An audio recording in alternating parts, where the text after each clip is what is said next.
Sorry for late.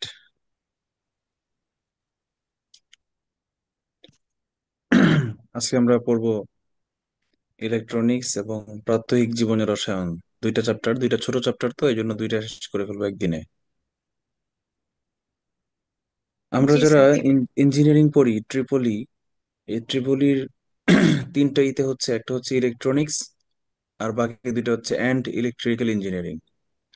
তার মানে ট্রিপলির normal পড়াটা হচ্ছে ইলেকট্রিক্যাল, বাট ম্যাক্সিমাম পড়াটা হচ্ছে ওদের ইলেকট্রনিক্স।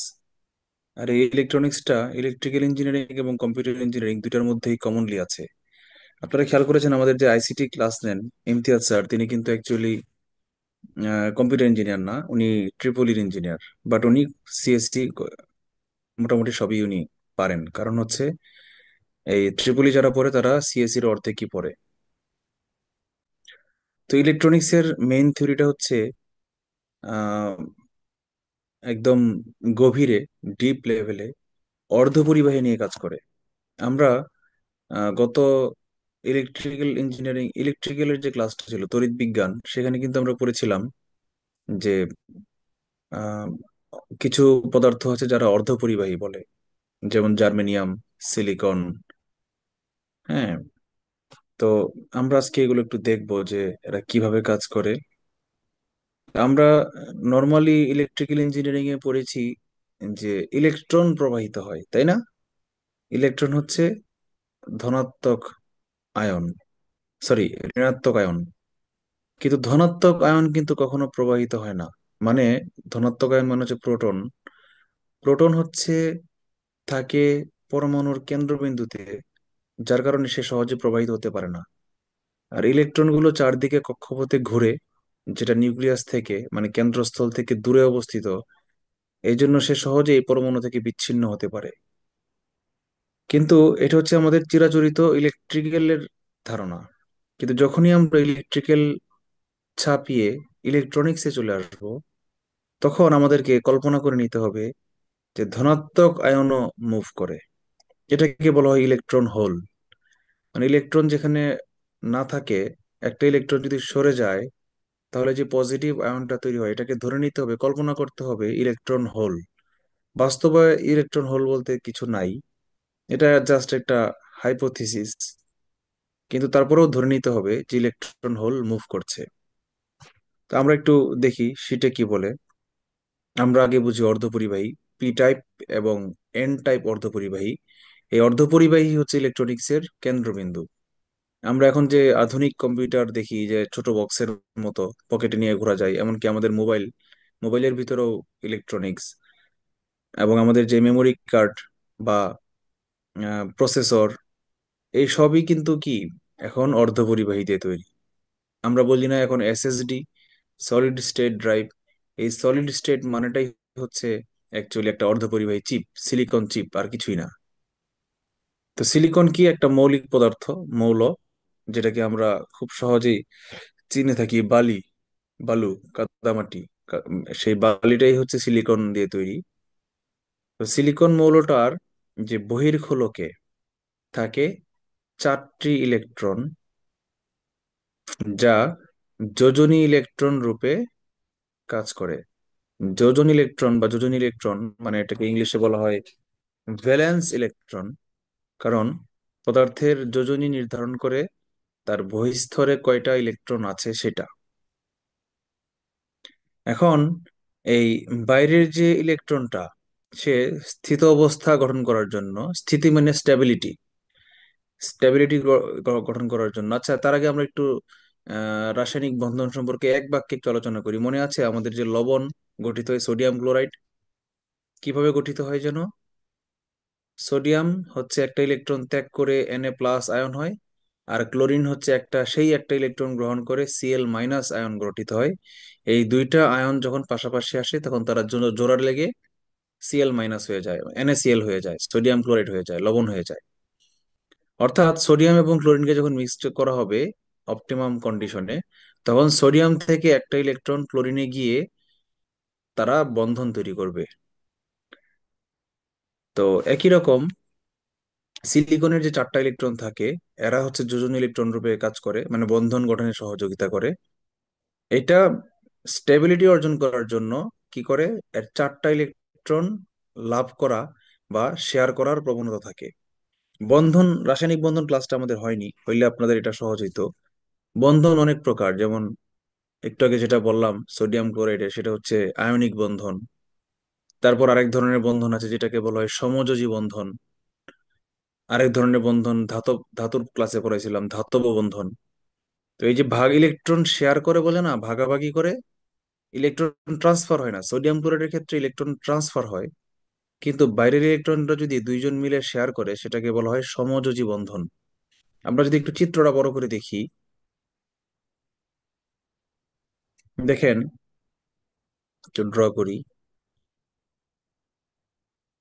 এই যে ইলেকট্রনটা এবং এই যে ইলেকট্রনটা, এই দুইটা ইলেকট্রন কোথায় আছে অ্যাকচুয়ালি? উপরের সিলিকন পরমাণুটাতে আছে নাকি নিচেরটাতে আছে, নাকি দুইটার মধ্যেই আছে? শেয়ারিং অবস্থায় আছে। শেয়ারিং অবস্থায় দুইটার মধ্যেই আছে। এটাই হচ্ছে ঘটনা, এটা কি বলা হয় শেয়ারিং বা সমযোজী, মানে ভাগাভাগি করে, শেয়ার করে আছে। বেড শেয়ার করেছে মনে করেন, দুই রুমমেট মনে করেন। এখন বিশুদ্ধ সিলিকনের সাথে খুব সামান্য পরিমাণ ভেজাল নিয়ন্ত্রিতভাবে মিশিয়ে তড়িৎ পরিবাহী করার পদ্ধতিটাকে বলা হয় ডোপায়ন বা ডোপিং। ইংলিশে বলা হয় ডোপিং, বাংলায় বলা হয় ডোপায়ন। ডোপিং মানে কি? ডোপ টেস্ট করে না, বলে না যে খেলোয়াড়দের ডোপ টেস্ট করতে হবে, মানে ব্লাডের মধ্যে কোনো ড্রাগস মিশাইছে কিনা। এই শব্দটা থেকেই ডোপ শব্দটা আসছে। মানে অর্ধপরিবাহীর সাথে যখন কোনো ভেজাল মিশানো হয়, তখন তার আয়নিক অবস্থার দুই ধরনের পরিবর্তন হতে পারে। একটা হচ্ছে ধনাত্মক টাইপ, মানে পি টাইপ, নিচে লেখা আছে দেখেন।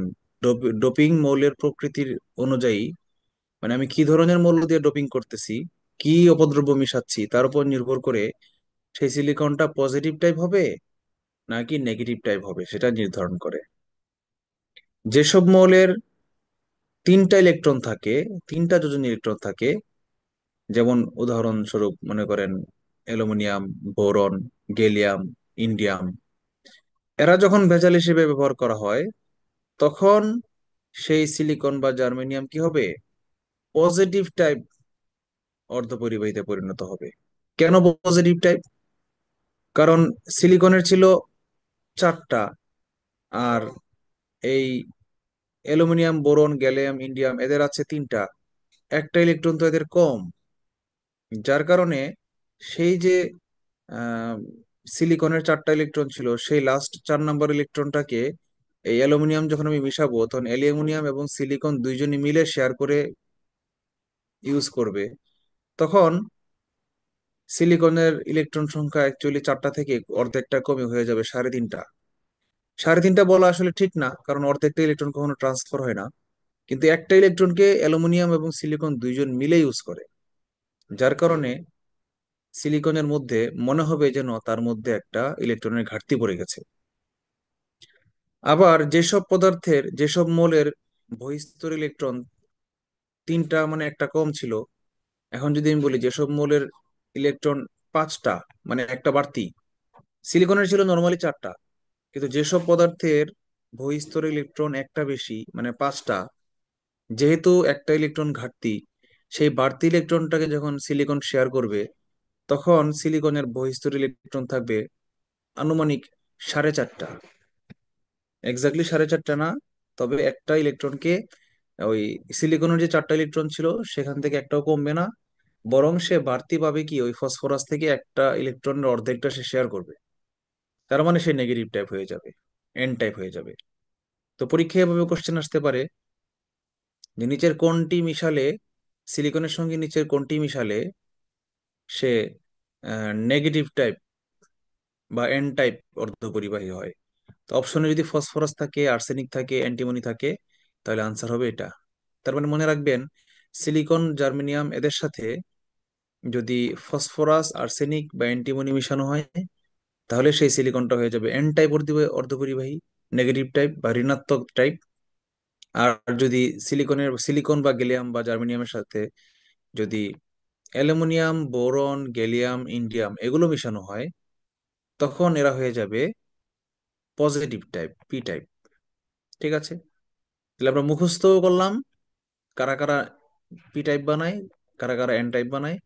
আবার ঘটনাটাও বুঝতে পারলাম যে যাদের বাইরে তিনটা ইলেকট্রন থাকে তাদেরকে যদি মিশানো হয় তাহলে তারা পজিটিভ টাইপ অর্ধপরিবাহী গঠন করবে। আর যাদের পাঁচটা ইলেকট্রন থাকবে তারা নেগেটিভ টাইপ অর্ধপরিবাহী গঠন করবে। আমি পাঁচ শব্দটাকে একটু বোল্ড করে দেই, পাঁচটি এবং তিনটিকে আমরা বোল্ড করে দেই। কার কোনো প্রশ্ন আছে এই পর্যন্ত? না স্যার।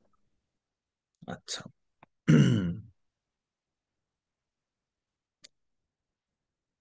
ডায়োড, ডাই শব্দটার অর্থ হচ্ছে দ্বি, দুই।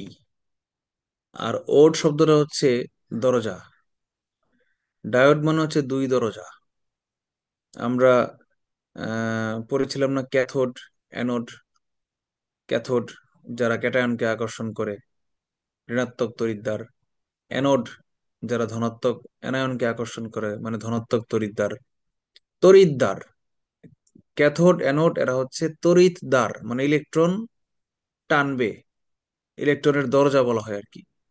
আর ডায়োড হচ্ছে এমন একটা জিনিস যে দুই জিনিসকে টানবে, শুধু ইলেকট্রনকে টানবে তা না, সে ইলেকট্রন মানে নেগেটিভ আয়নকে টানতে পারে, আবার ইলেকট্রন হোল মানে পজিটিভ আয়নকে টানতে পারে। এই জন্য এটাকে ডায়োড বলা হয়। এর মধ্যে পজিটিভ নেগেটিভ দুই ধরনের বৈশিষ্ট্যই থাকবে, এই জন্য এটাকে ডায়োড বলা হচ্ছে। ডায়োড মানে কি, সহজ কথায় তড়িৎদ্বার। কেমন তড়িৎদ্বার? পজিটিভ এবং নেগেটিভ দুই টাইপ তড়িৎদ্বার মিক্সকরণকে ডায়োড বলা হয়। সংজ্ঞাটা আমরা পড়ি। বলেছে একটা পি টাইপ অর্ধপরিবাহী এবং একটা এন টাইপ অর্ধপরিবাহী যদি পাশাপাশি রাখা হয়, পাশাপাশি জোড়া লাগানো হয়, তাহলে তারা একটা পিএন জাংশন ডায়োড গঠন করে। এটা এল না, এটা টাইপিং মিস্টেক, এটা এন হবে। পিএন জাংশন ডায়োড, লাল করে দিই, যেহেতু টাইপিং মিস্টেক ছিল, এর আমরা একটু কারেকশন করে দিই, ওটা লাল। পিএন জাংশন ডায়োড হবে। এটি মূলত রেকটিফায়ার হিসেবে কাজ করে। রেকটিফায়ার জন্য কি, আমরা তড়িৎ ক্লাসে পড়েছিলাম মনে আছে, যে যারা আম, দিক পরিবর্তী প্রবাহ এসি কারেন্টকে একমুখী প্রবাহ মানে ডিসি কারেন্টে রেকটিফাই করে তাদেরকে বলে রেকটিফায়ার। আবার যারা ডিসি কারেন্টকে পরিবর্তী প্রবাহে কনভার্ট করে তার নাম জানি কি, মনে আছে? ও দিয়ে শুরু, ও, বলেন। Sir oscillator. Oscillator, right. তো রেকটিফায়ার আর অসিলেটর দুইটা, একটা এসি কে ডিসি করে, ডিসি কে এসি করে। তো রেকটিফায়ারের কাজ হচ্ছে একমুখী প্রবাহে পরিবর্তন করে। কিভাবে করে, এর একটা বিশাল ব্যাখ্যা আছে এইচএসসি ইলেকট্রনিক্সে। এত ডিপে আমাদের যাওয়ার দরকার নাই, কারণ এত ডিপ থেকে কোশ্চেন আসবে না। আমরা একটু চিত্রটা দেখি। এই যে মাঝখানে দেখেন বলছে ডিপ্লেশন রিজিয়ন, দেখছেন? ডিপ্লেশন, ডিপ্লেশন মানে হচ্ছে বাংলাটা কি কি ভুলে গেলাম, অবনমন মেবি। এখানে এই দুইটার সংকরের মিক্সচার, মানে বাম পাশে আছে পি টাইপ আর আবার ডান পাশে আছে এন টাইপ। এই এন টাইপ আর পি টাইপের যে মাঝখানের যে ওভারল্যাপিং এরিয়াটা, সেটাকেই বলা হচ্ছে ডিপ্লেশন রিজিয়ন। ঠিক আছে, তো পি টাইপ, পি টাইপ এর মধ্যে থাকে ইলেকট্রন হোল। আমি একটু ড্র করে দেখাই। এই দেখেন, এই যেহেতু এটা বাম পাশেরটা হচ্ছে পি টাইপ, পি টাইপ মানে পজিটিভ টাইপ, তাহলে পজিটিভ টাইপের মধ্যে কি থাকবে? ইলেকট্রন হোল থাকবে। আর ডান পাশে যেটা আছে নেগেটিভ টাইপ, এই নেগেটিভ টাইপে থাকবে কি? সরাসরি ইলেকট্রন। এই দুইটাই দেখেন এই ডিপ্লেশন রিজিয়নের দিকে, বাম বাম ইলেকট্রন গুলো ডিপ্লেশনের দিকে প্রবাহিত হচ্ছে, আবার ইলেকট্রন হোল গুলো ডিপ্লেশনের দিকে প্রবাহিত হচ্ছে। দুই দিক থেকেই তার ক্ষমতা আছে, এই জন্য সে এটাকে ডায়োড বলা হচ্ছে। যখন যখন এই পি টাইপের দিকে এই প্লাস চিহ্নটা থাকবে, ব্যাটারির পজিটিভ ক্লিপটাকে লাগানো হবে, তখন এই ধনাত্মক গুলো এই ইলেকট্রন হোলকে বিকর্ষণ করবে, যার ফলে ইলেকট্রন হোলগুলো ডিপ্লেশনের দিকে এগিয়ে যাবে। এবং একইভাবে এই ইলেকট্রন গুলো নেগেটিভ তারের সাথে লাগানো থাকার কারণে সে ডিপ্লেশনের দিকে এগিয়ে যাবে, মানে ঝোঁকটা হবে কেন্দ্রের দিকে। আবার যখন এই পি টাইপকে যখন আমরা নেগেটিভ তড়িৎদ্বারের সঙ্গে সংযুক্ত করব, তখন এই ইলেকট্রন হোলগুলোকে সে টানবে নিজের দিকে। আমরা জানি বিপরীত আধান একে অপরকে আকর্ষণ করে, এবং এই ইলেকট্রন গুলাকেও পজিটিভ আয়নটা তার নিজের দিকে টানবে। তখন ঝোঁকটা হবে বিপরীতমুখী। সম্মুখী যোগ, বিপরীতমুখী যোগ বলে না, দুইটা শব্দ আছে, সম্মুখী বায়াস, যোগ ইংরেজি হচ্ছে বায়াস। বায়াস মানে হচ্ছে প্রভাবিত হওয়া, প্রভাব। যেমন মনে করেন আমরা দৈনন্দিন জীবনে ইউজ করি যে তুমি যখন জাজমেন্ট করবা তখন বায়াসড হবা না, ডিসিশন নেওয়ার সময় তুমি বায়াসড হবা না। নিজের বিবেক খাটিয়ে ইন্টেলেকচুয়ালি ডিসিশন নিবা, কোনো বায়াসড ডিসিশন নিবা না, মানে প্রভাবিত ডিসিশন নিবা না। তো এখানে বায়াস বলতে বোঝানো হয় ইলেকট্রনের ঝোঁক। ইলেকট্রন বা ইলেকট্রন হোলের ঝোঁককে বায়াস বলা হয়, মানে প্রবাহের দিককে বায়াস বলা হয়। বুঝতে পেরেছেন? আমরা ইয়াতে পড়েছিলাম না, বাস, ডেটা বাস, এই যে স্যার আইসিটি। কম্পিউটার আইসিটি তে পড়েছিলাম বাস। ওই ডাটা বাসের কাজ কি ছিল? মানে স্যার ডেটা পরিবহন করা। ইলেকট্রিক ডেটা পরিবহনের যে পথটাকে বাস বলা হয়। জি এই স্যার। বাস আর বায়াস এক শব্দ না, বাট মিল আছে। ঠিক আছে।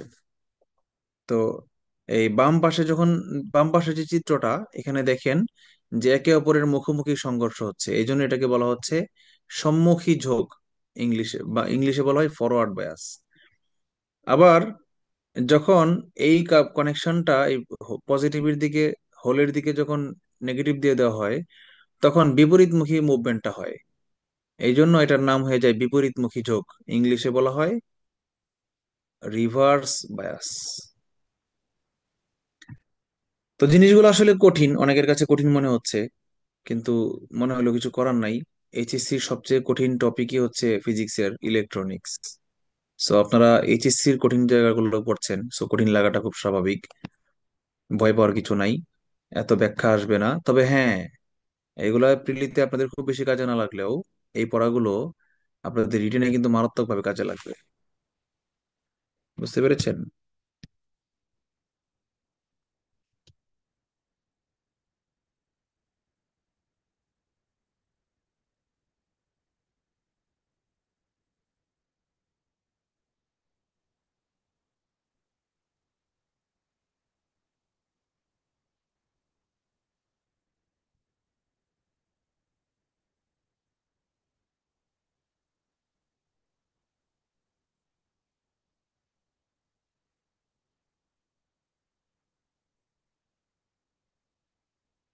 ওকে।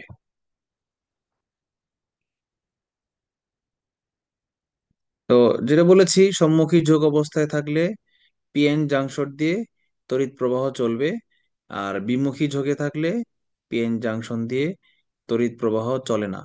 এইটাকে এইটাকে ব্যবহার করেই অ্যাকচুয়ালি ইউজ রেকটিফায়ার তৈরি করা হয়। মনে করেন রেকটিফায়ারে তো, সরি, এসি কারেন্টে তো আমার ইলেকট্রিসিটি চলে কিছুক্ষণ সময় চলে পজিটিভে দিকে, কিছুক্ষণ সময় চলে নেগেটিভ দিকে, বিপরীত দিকে চলে AC current, alternating current alter করে একটু পর পর। কিন্তু আমি যদি একটা জংশন ডায়োডের ভিতর দিয়ে প্রবাহিত করি, তাহলে শুধু এই পিএন জংশন ডায়োডের ভিতর দিয়ে যখন যাবে, তখন দেখা যাবে শুধু পজিটিভ দিকের কারেন্ট গুলোই যখন থাকবে তখনই কারেন্টটা যাবে, আর নেগেটিভ পজিশনে যখন থাকবে তখন কারেন্ট যাবে না, সেই নেগেটিভ কারেন্ট গুলোকে খেয়ে ফেলবে। যার কারণে শুধু একমুখী প্রবাহটাই আমরা পাবো। এটাই হচ্ছে রেকটিফায়ারের প্রসিডিউর আর কি। খুব সহজ। অ্যাডাপ্টার কি জিনিস?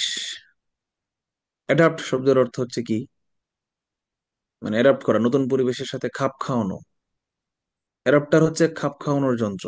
যেমন ধরেন বলছে, একটি বৈদ্যুতিক সিস্টেম বা ডিভাইসের জন্য বেমানান কোনো বৈশিষ্ট্যকে সিস্টেমটার জন্য গ্রহণযোগ্য বৈশিষ্ট্যে রূপান্তর করাকেই অ্যাডাপশন বলা হয়।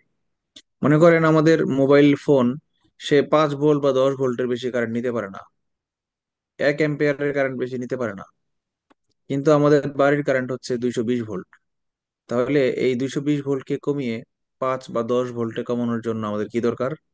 একটা ডিভাইস দরকার, যে এটাকে অ্যাডাপ্ট করতে সাহায্য করবে। এই জন্য এটাকে অ্যাডাপ্টার বলা হয়।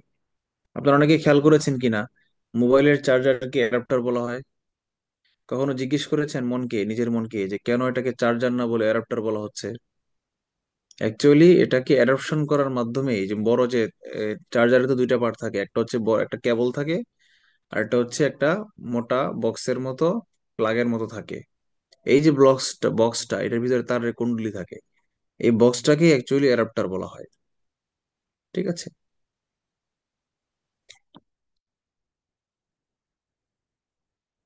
ট্রানজিস্টর, বাংলায় বলা হয় ট্রানজিস্টর, ভুল শব্দ। ছোটবেলায় বাংলা সিনেমায় দেখতাম, বাঙালি ছেলেরা বিয়ে করলে তাদেরকে যৌতুক দিতে হইতো, ট্রানজিস্টর আর একটা সাইকেল। পরে যখন একটু লেভেল যখন একটু উন্নত হইলো, তখন যৌতুক দিতে হয় সাইকেল বাদ দিয়ে মোটর সাইকেল, আর ট্রানজিস্টর বাদ দিয়ে হচ্ছে নিপ্পন সাদা কালো টিভি দিতে হবে। যখন আরো লেভেল আপডেট হইলো, তখন হয়ে গেল এখন প্রাইভেট কার আর ফ্ল্যাট দিতে হয় যৌতুক, উপহার আর কি, উপহার নামক ভদ্র যৌতুক। 1948 সালে ট্রানজিস্টরের আবিষ্কার ইলেকট্রনিক্সের জগতে একটা বিপ্লব এনেছে। দুইটা আবিষ্কার এই কম্পিউটারের জগতে বা ইলেকট্রনিক্সের জগতে বিশাল বিপ্লব এনেছে। 1948 সালে বিপ্লবটা এনেছে ট্রানজিস্টর, আর 1970 সালে বিপ্লবটা এনেছে আইসি, মানে ইন্টিগ্রেটেড সার্কিট। অনেকগুলা ট্রানজিস্টরকে, অনেকগুলা জাংশন ডায়োডকে একসঙ্গে ইন্টিগ্রেটেড ওয়েতে ব্যবহার করাকে আইসি বলা হয়। তো আইসিতে আমরা না যাই, আইসিটা আমরা ইলেকট্রনিক্স আইসিটি চ্যাপ্টারে পড়বো, সাবজেক্টে পড়বো। আমরা এখন একটু দেখি ট্রানজিস্টর জিনিসটা কি বা সেটা কিভাবে কাজ করে। দুই শ্রেণীর অর্ধপরিবাহী, মানে পি টাইপ এবং এন টাইপের তিনটা দিয়ে যদি বানানো হয়, মানে দুইটা পি একটা এন, অথবা দুইটা এন একটা পি, দুইটার মাঝখানে আরেকটা যখন বসায় দেওয়া হবে, তখন সেটা একটা ট্রানজিস্টর হিসেবে কাজ করবে। এবং এটার বৈশিষ্ট্যটা হবে একটা স্যান্ডউইচের মতো, দেখেন স্যান্ডউইচ। হ্যাঁ স্যান্ডউইচ দেখেন, এই যে দেখেন এন পি এন দেখছেন। এতক্ষণ আমরা বলেছিলাম পিএন জংশন ডায়োড দুইটা ছিল, হ্যাঁ। এতক্ষণ ছিল পিএন মানে পজিটিভ নেগেটিভ দুইটা ডায়োড, আর এখন হচ্ছে এনপিএন, মাঝখানের পিটা স্যান্ডউইচ হয়ে গেছে, অথবা পিএনপি, এখানে মাঝখানে এনটা ইয়ে হয়ে গেছে, স্যান্ডউইচ হয়ে গেছে। তো এরকম ভাবে সজ্জিত ক্যালাস, ক্যালাস মানে হচ্ছে স্ফটিক, মানে ওই তিনটাকে মিক্স করে আমি যে বানাইছি যেটাকে একটা ক্যালাস বলা হচ্ছে। এই তিনটা ক্যালাসকে, ক্লাসের প্রথমটাকে, যেমন এর প্রথম এলিমেন্ট হচ্ছে এন পি এন জংশনটা যদি চিন্তা করি, তাহলে প্রথমটা হচ্ছে এন, তাকে বলা হয় ইমিটার বা নিঃসারক। আর মাঝখানেরটাকে বলা হয় বেইজ বা পিট প্রবাহ। এই যে পি মাঝখানে যে পিটা, এটাকে বলা হচ্ছে বেইজ বা পিট। আর অপোজিট পাশে যেটা থাকে লাস্টের এনটা, এটাকে বলা হচ্ছে সংগ্রাহক বা কালেক্টর। তো মানে হচ্ছে যে একজন হচ্ছে নিঃসারক, আরেকজন হচ্ছে কালেক্টর, আর মাঝখানেরটা হচ্ছে বেইজ। তো এর কাজই হচ্ছে কি জানেন, এই ট্রানজিস্টরের মূল কাজই হচ্ছে সে একটা অ্যাম্পলিফায়ার হিসেবে কাজ করে, আমার ইনপুটকে আউটপুটে বাড়ায় দেয় বা কমিয়ে দেয়। এটা হচ্ছে এক প্রকার কাজ।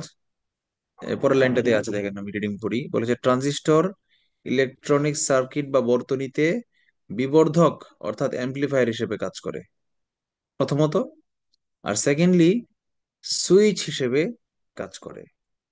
আমার এই পিঠ প্রবাহে থাকে এক প্রকার প্রবাহ, আবার কালেক্টরে থাকে আরেক প্রকার প্রবাহ, নিঃসারকে থাকে আরেক প্রকার প্রবাহ।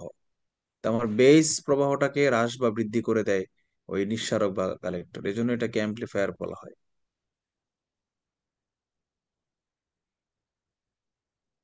আমরা দেখি বিভিন্ন রকম ট্রানজিস্টরের ব্যবহার আছে, যেমন বিজেটি, বাইপোলার জাংশন ট্রানজিস্টর। এটা বিআইটি না, এটা বিজেটি হবে actually.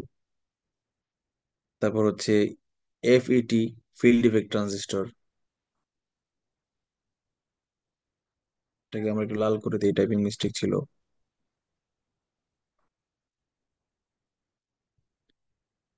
Field effect transistor, field effect ট্রানজিস্টরকে ইউনিপোলার ট্রানজিস্টর বলা হয়, এক পোলার, এক প্রান্তিক। ওকে। তো অ্যাম্পলিফায়ারের কাজ কি? যে ইনপুটকে আউটপুটের সময় বাড়ায় দেয়। মনে করেন আমরা যে সাউন্ড সিস্টেম ইউজ করি, সাউন্ড বক্স, আমার মোবাইলের সঙ্গে যখন আমি ডাটা পিনটা লাগিয়ে দেই স্পিকারের, স্পিকারে অনেক জোরে শব্দ শোনা যায়, কিন্তু মোবাইল তো এত জোরে শব্দ দিচ্ছে না, সে তো কম দিচ্ছে। তাহলে ব্যাপারটা কি, সাউন্ড বক্সের ভিতরে তাহলে কি আছে? সাউন্ড বক্সের ভিতরে একটা অ্যাম্পলিফায়ার আছে, যে মোবাইল থেকে আসা ইনপুট সিগন্যালটাকে কি করেছে, অ্যাম্পলিফাই করে আমাদেরকে আউটপুটে দিয়েছে।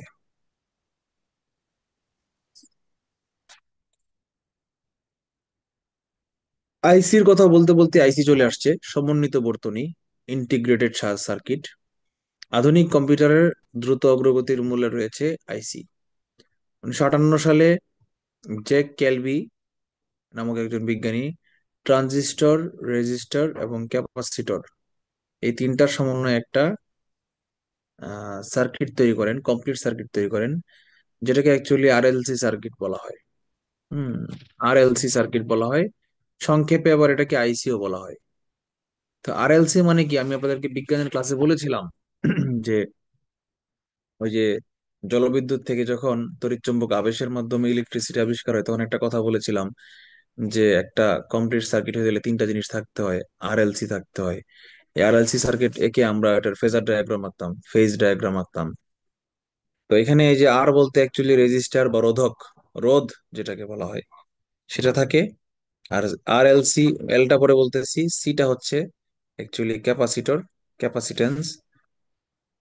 মাঝখানে আরেকটা হচ্ছে যে এটা বলছে এল, এলটা হচ্ছে অ্যাকচুয়ালি ইন্ডাক্টর বা ইন্ডাকটেন্স। আরেকটা বৈশিষ্ট্য হচ্ছে ট্রানজিস্টর।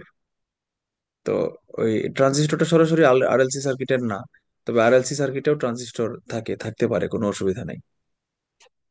তো এই ট্রানজিস্টর, রেজিস্টর এবং ক্যাপাসিটর, এই তিনটার সমন্বয়ে সার্কিটকে আমরা ইন্টিগ্রেটেড বা সমন্বিত বর্তনী বলতে পারি। আইসি ব্যবহারের ফলে কম্পিউটারের আকার ছোট হয়ে যেতে এবং ক্ষমতা বেড়ে গেছে, এটা অলরেডি বলেছি। চ্যাপ্টার শেষ। এর বেশি কিছু পড়া মনে হয় না দরকার আছে বলে। কারো কোনো প্রশ্ন আছে কিনা? না থাকলে আমরা পরের চ্যাপ্টারে চলে যাব।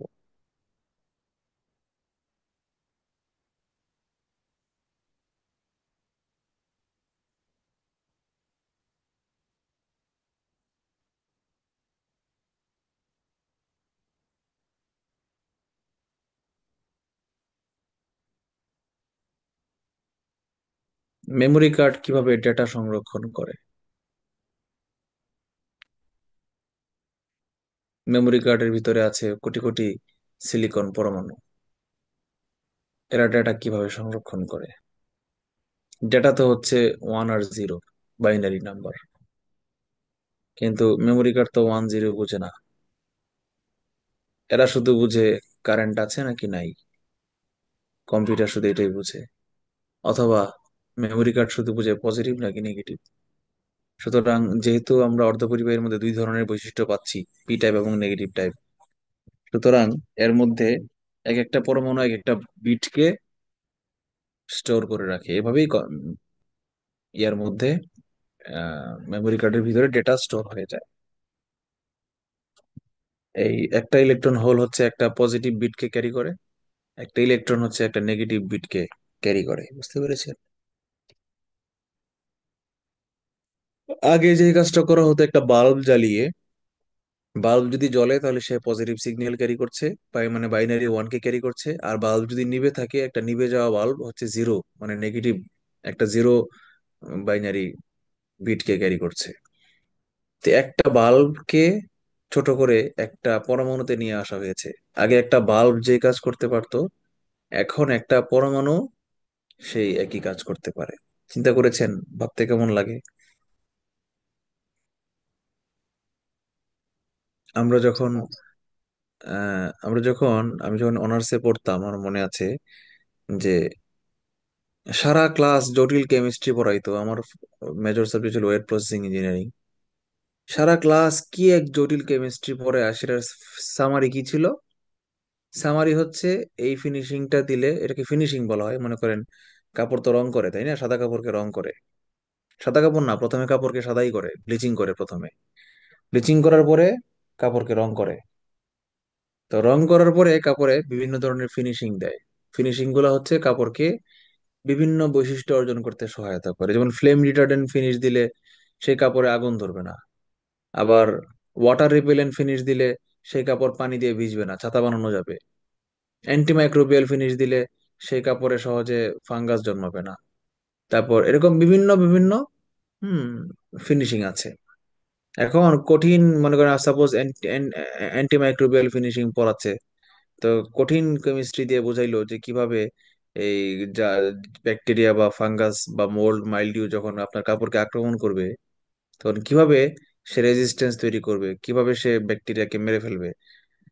কিন্তু এই পুরা ইয়ার সামারি, পুরা ক্লাসের সামারি লাস্টে স্যার একটা কথাই বলতো, যে এটা যদি কেমিক্যাল কাপড়ের উপর দিয়ে দেওয়া হয়, তাহলে সে কাপড়ে ধুয়ে ফেললেও সেই কেমিক্যাল যাবে না। কারণ সে এই কাপড়ের যে কটন আছে, কটনের সাথে মলিকুলার লেভেলে বাইন্ডিং করে ফেলেছে।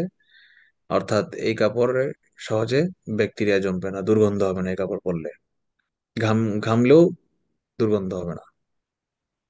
তো পরে লাস্টের কথা হচ্ছে কিভাবে এটাই দিতে হয়। কিছুই না, ওই কেমিক্যাল ট্রিটমেন্ট যেভাবে করে, কাপড় ভাত রাঁধতে যেভাবে চাউল গরম করে পানি দিয়ে, পানি গরম করে চাউল দিয়ে দেয়, একই রকম পানি গরম করে পানির মধ্যে ওই কেমিক্যাল দিয়া পরে কাপড় চোবাই দিলেই অ্যান্টিমাইক্রোবিয়াল ফিনিশ হয়ে যায়। তাইলে আমরা সারা ক্লাসে তো কঠিন কেমিস্ট্রি কেন বললাম? আমরা তো কেমিক্যাল ট্রেড নেম সবগুলারই জানি। যে কোনো একটা অ্যান্টিমাইক্রোবিয়াল ফিনিশ অর্ডার করে দিব, মানে স্পেসিফিকেশন লেখা থাকে এত ডিগ্রিতে এত, এই কেমিক্যাল দিয়ে এত ডিগ্রিতে ট্রিটমেন্ট করলে সে অ্যান্টিমাইক্রোবিয়াল হয়ে যাবে, ফ্লেম রিটার্ডেন্ট হয়ে যাবে, ওয়াটার রিপেলেন্ট হয়ে যাবে, মসকুইটো রিপেলেন্ট হয়ে যাবে। তাইলে আমার তো জটিল কেমিস্ট্রি শেখার কি দরকার ছিল? তো ছিল, দরকার ছিল। যেহেতু আমি ইঞ্জিনিয়ার হব, আমাকে জানতে হবে। ডাক্তার হইতে গেলে শুধু কোন ওষুধ দিলে কোন রোগ ভালো হয়ে যায় এটা জানলে চলবে না। জানতে হবে যে রোগটা কেন হয়, রোগ হইলে কি ফিজিওলজিক্যাল চেঞ্জ হয়, ওষুধটা কিভাবে ওই রোগটাকে প্রতিহত করে, এগুলো জানতে হবে সবকিছু। অ্যাপ্লাই করি বা না করি, ফ্যাক্টরিতে আসলে আমাদের ইঞ্জিনিয়ারিং নলেজের তেমন কিছু প্রয়োগ হয় না। এই ফ্যাক্টরিতে সারা জীবন চলতেছে প্র্যাকটিস, এরা করে আসতেছে, আমরাও জয়েন করে ওভাবেই করি। ফ্যাক্টরিতে অ্যাকচুয়ালি ইঞ্জিনিয়াররা তাদের কেমিস্ট্রি বা সায়েন্স অ্যাপ্লাই করার সুযোগ খুব একটা নাই। ফ্যাক্টরিতে অ্যাকচুয়ালি ইঞ্জিনিয়াররা যেটা অ্যাপ্লাই করে সেটা হচ্ছে ম্যানেজারিয়াল ডিউটি বা ম্যানেজারিয়াল পাওয়ার অ্যাপ্লাই করে, কাজ আদায় করে নেয়। কিন্তু অরিজিনাল কাজটা, ইঞ্জিনিয়ারিং এর যে কাজটা, এটা অ্যাকচুয়ালি করে ডাইজ এবং কেমিক্যালস এর যারা ম্যানুফ্যাকচারার, অথবা অন্যান্য ডিপার্টমেন্টে যারা মেশিনারিজ ম্যানুফ্যাকচারার, তারা অ্যাকচুয়ালি ইঞ্জিনিয়ারিং প্র্যাকটিস করে। তা আমরা উন্নত বিশ্বের সাথে তুলনা করতে চাই। উন্নত বিশ্ব আগে, যেমন বাংলাদেশের নারায়ণগঞ্জকে বলা হয় প্রাচ্যের ড্যান্ডি। কারণ কি, ড্যান্ডি নামে একটা শহর ছিল ইংল্যান্ডে। সেখান থেকে সারা বিশ্বে কাপড় যেত, কাপড় জন্য প্রসিদ্ধ ছিল ড্যান্ডি শহর। তো এখন এই ইউরোপ, আমেরিকা, চায়না এরা নিজেরা কাপড় বানায় না। কারণ কাপড় বানাইলে প্রচুর পরিমাণ পরিবেশ দূষিত হয়। এরা কি বানায়, এরা আরো সফিস্টিকেটেড জিনিস বানায়, মানে কাপড় বানানোর মেশিন বানায়। এক একটা কাপড় বানানোর মেশিন, মনে করেন সাপোজ আমি যদি বলি একটা স্পিনিং মেশিন, যেটা দিয়ে সুতাকে পেঁচ দিয়ে দিয়ে কাপড় বানানো হয়, সরি, সুতাকে পেঁচ দিয়ে দিয়ে তুলা বানানো হয়। এই স্পিনিং মেশিনের যে পরিমাণ সায়েন্স বা যে পরিমাণ কেমিক্যাল, যে পরিমাণ থিওরি এখানে অ্যাপ্লাই করা হয়েছে, সেটার তুলনায় একটা, ইভেন একটা গাড়ির ইঞ্জিনিয়ারিং কিছুই না। বুঝতে পারছেন? তো ওরা এত বেশি এগিয়ে গেছে এই টেকনোলজিতে। আর আমরা এখনো ওইসব দেশ থেকে ফিনিশিং কেমিক্যাল, ডাইস কেমিক্যাল কিনে এনে আমরা এখনো কাপড়ে ভাত রান্দা শিখতেছি, কাপড়ের মার দেওয়া শিখতেছি আর কি। আমরা কাপড়ে মার দেওয়া শিখছি, বাংলাদেশিরা কাপড় বানাই, কাপড় বানাই, মানে কাপড় কাপড়ে মার দেওয়া শিখছি। আর ওরা হচ্ছে মার নিয়ে গবেষণা করে, মার কিভাবে হয়। বুঝতে পেরেছেন? আচ্ছা, আমরা অন্য সিটে যাওয়ার আগে কোনো কোশ্চেন থাকলে নেই বলেন, কারো কোনো কোশ্চেন আছে কিনা? স্যার আপাতত তো নেই স্যার, পড়তে গেলে হয়তো স্যার বের হইতে পারে স্যার। অসুবিধা নেই, আমি তো আছি। মেসেঞ্জার গ্রুপে লিখেন বা আমাকে পার্সোনালি মেসেজ দিন। Okay sir. আমরা পরের চ্যাপ্টারটা পড়বো, সেটা হচ্ছে প্রাত্যহিক জীবনের রসায়ন বা দৈনন্দিন জীবনের রসায়ন। আমরা ডেইলি কিছু কেমিক্যাল ইউজ করি, এই সেইগুলা সম্পর্কে আমরা একটু জানবো। খুব বেশি বড় চ্যাপ্টারও না, খুব বেশি ইম্পর্টেন্টও না, খুব কঠিনও না। ঠিক আছে? তো সামনে তো রোজা চলে আসলো, তাই না? ভালো করে স্যার পড়তে হবে, হ্যাঁ। প্রাত্যহিক জীবনের রসায়নটা মনে হয় স্যার আপনি পড়িয়েছিলেন। আমারও কেন যেন মনে হচ্ছে 1 পৃষ্ঠার একটা শীট। স্যার জৈব জি রসায়ন বা কি প্রাত্যহিক জীবনের স্যার, এটা রসায়ন হয়ে হয়ে গেছিল গেছে? স্যার। এই কোর্সে নিছি না আগের কোর্সে নিছি, মনে করে দেখান স্যার তো। এই কোর্সেই হয়েছে স্যার, জৈব রসায়ন বা কি শুধু আমাদের এখন। তাহলে জৈব রসায়নটা দাও এনামুল। এনামুল শুনতে পাচ্ছ? জি ভাই কম। এই প্রাত্যহিক জীবনের রসায়ন নাকি হয়ে গেছে ক্লাস? প্রত্যেক জীবনের রসায়ন হয়ে গেছে, আরেক কিন্তু করলে হইলো না। আচ্ছা, এই জৈব রসায়ন দিতেছি। দাও, জৈব রসায়ন দাও। কালো সাপ করিতে লাগে, যৌবন মিশিয়া গেল তলে, গড়া পানিতে নম্মা কন্যা গড়া মাঝন পরে, আহা।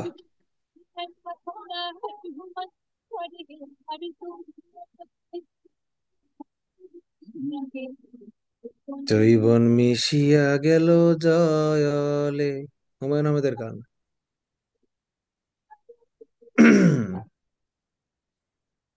পেয়েছি তোমার ভাই শীট। ফাইল গেছে। ইয়েস।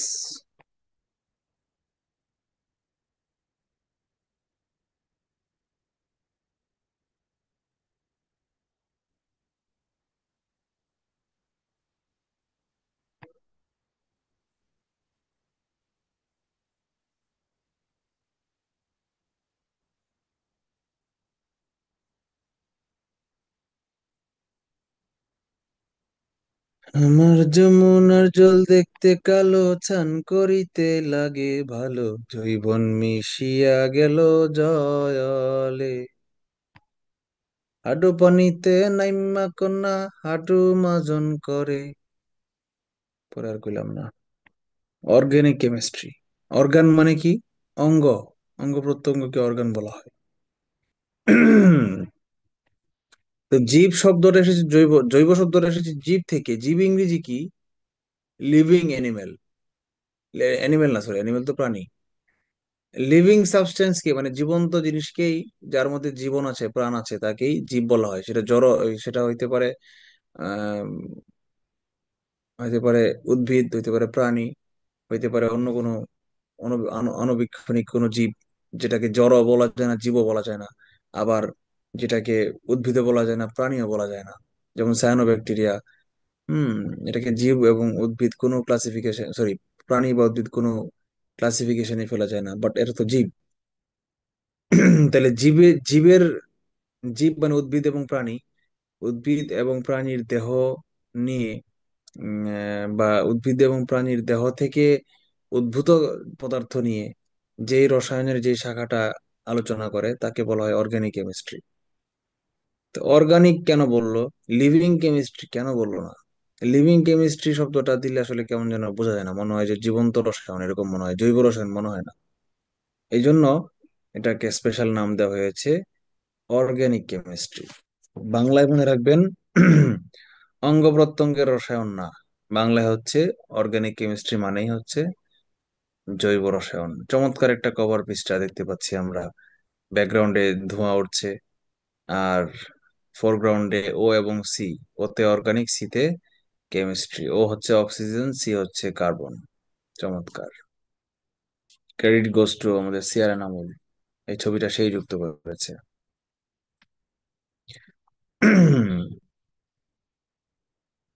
জৈব যৌগ বলতে মূলত হাইড্রোকার্বন এবং হাইড্রোকার্বন থেকে উদ্ভূত যৌগ সমূহকে বোঝায়। তাহলে হাইড্রোকার্বন জিনিসটা কি? খুব সহজ, হাইড্রোজেন এবং কার্বন মিলে যেসব যৌগ গঠন করে সেটাকে হাইড্রোকার্বন বলা হয়।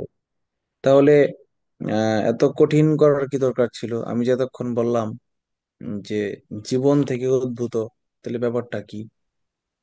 তো ব্যাপার হচ্ছে কি, যে জীবন থেকে উদ্ভূত যে পদার্থগুলো আছে সেগুলোতে ম্যাক্সিমাম হাইড্রোজেন এবং কার্বনই থাকে, প্রথম কথা।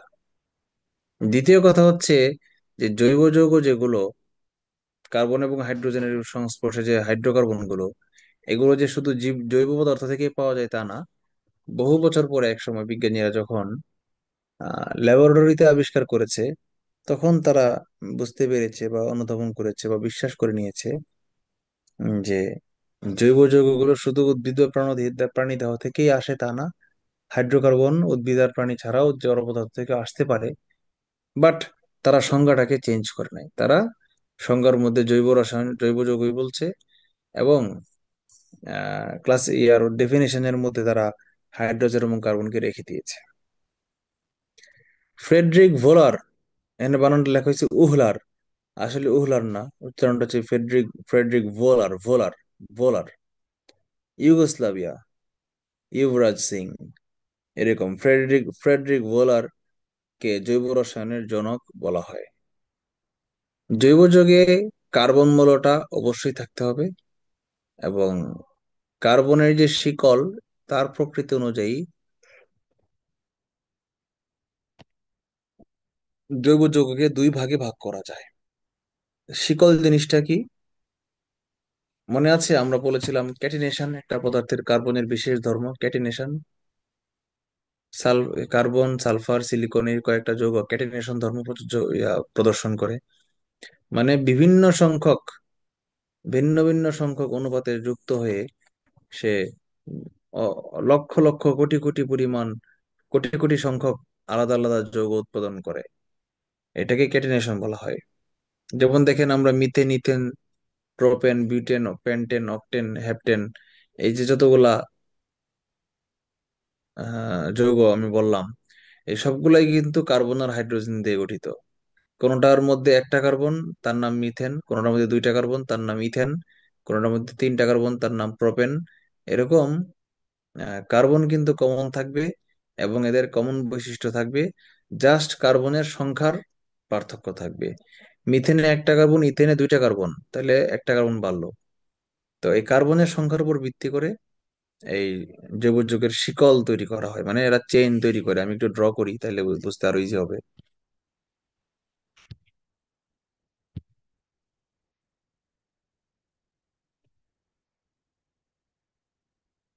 কার্বন যদি এরকম বন্ধন করে, এটাকে বলা হয় মুক্ত শিকল, প্রথম টাইপ, এর এলিফেটিক যৌগ বলা হয় এটাকে। আর কার্বন যদি এরকম রাউন্ড করে, এরকম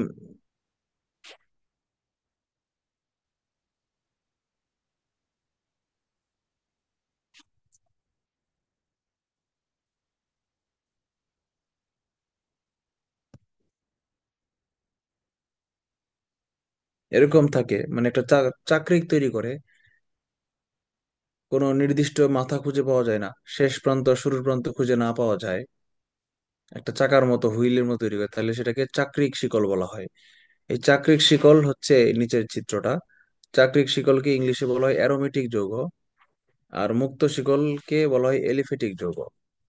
অ্যারোমেটিক, মনে আছে ছোটবেলায় অ্যারোমেটিক নামে একটা সাবান ছিল?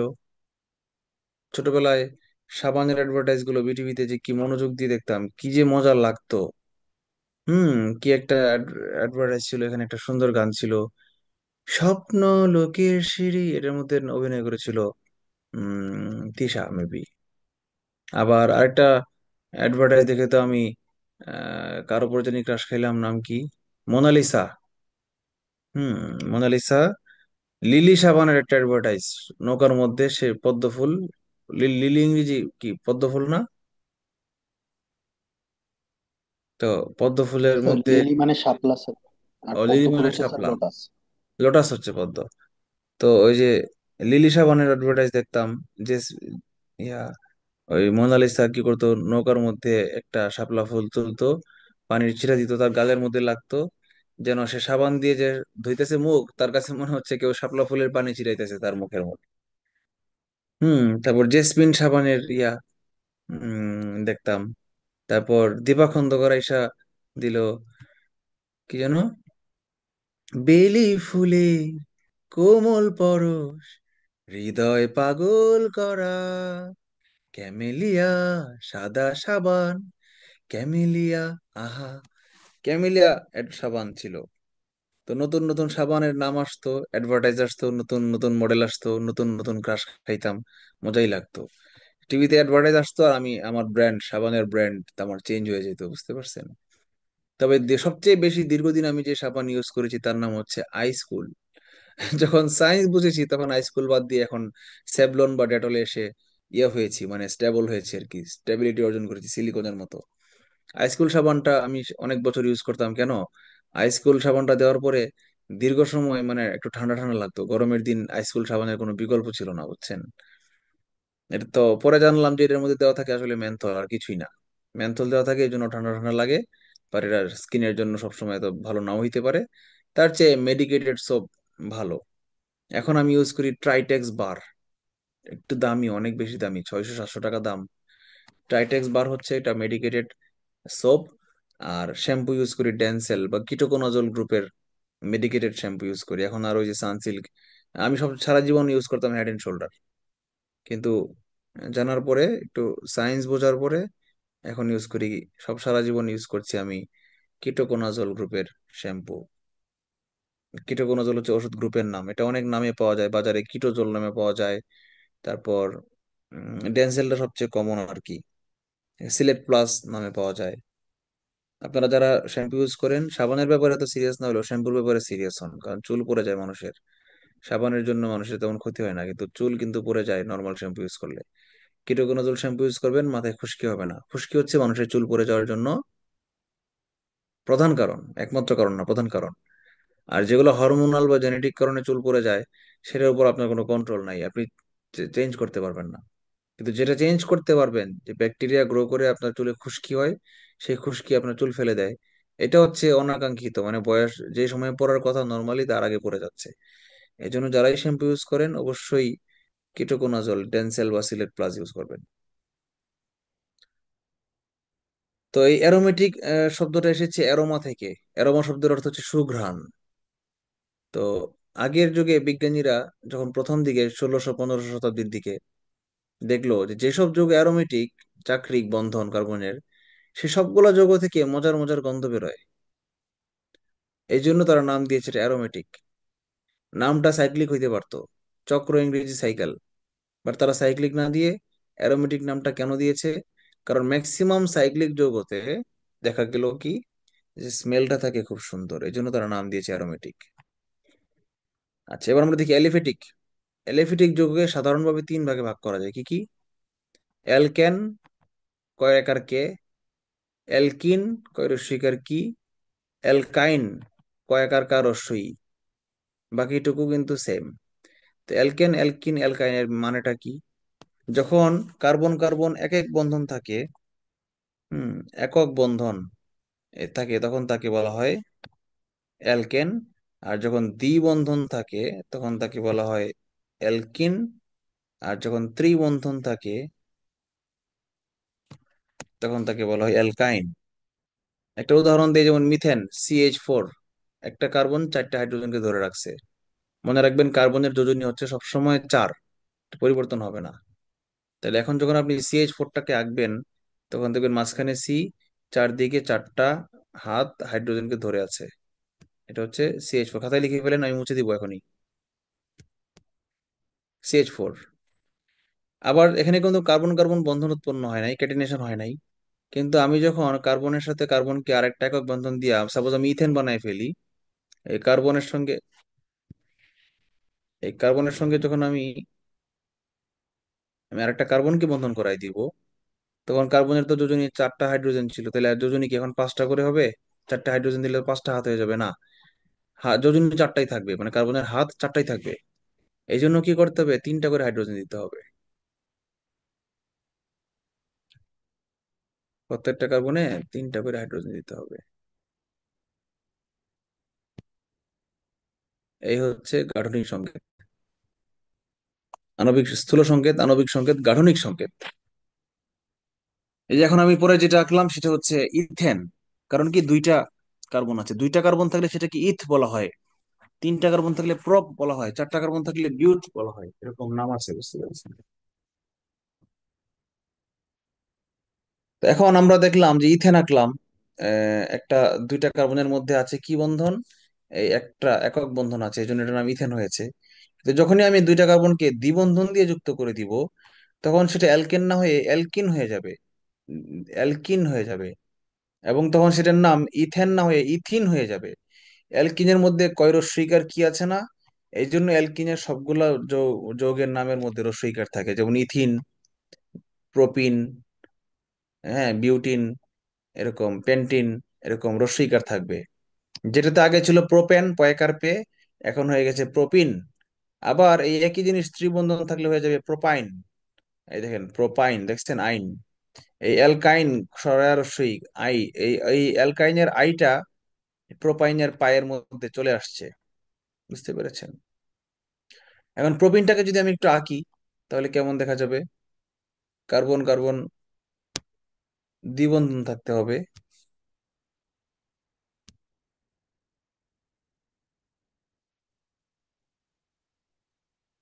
এটা কিন্তু সমান সমান না, হ্যাঁ, এটা কিন্তু দ্বিবন্ধন বোঝানো হচ্ছে। তাহলে দুইটা হাত যদি অলরেডি কার্বনের চলে যায়, কার্বনের বাকি থাকে কি? আর দুইটা হাত বাকি থাকে না। তাহলে আমি দিলাম এখানে দুইটা হাত ফিল আপ করে দিলাম, একটা হাইড্রোজেন, এদিকে দিলাম আরেকটা হাইড্রোজেন, এই কার্বনকেও দিলাম আরো দুইটা হাইড্রোজেন। তাহলে সংকেতটা কি দাঁড়াইলো বলেন তো? CH2 CH2, বাম পাশে একটা CH2, ডান পাশে আরেকটা CH2, মাঝখানে দ্বিবন্ধন, এই দাঁড়াইলো না? হ্যাঁ নি? জি স্যার।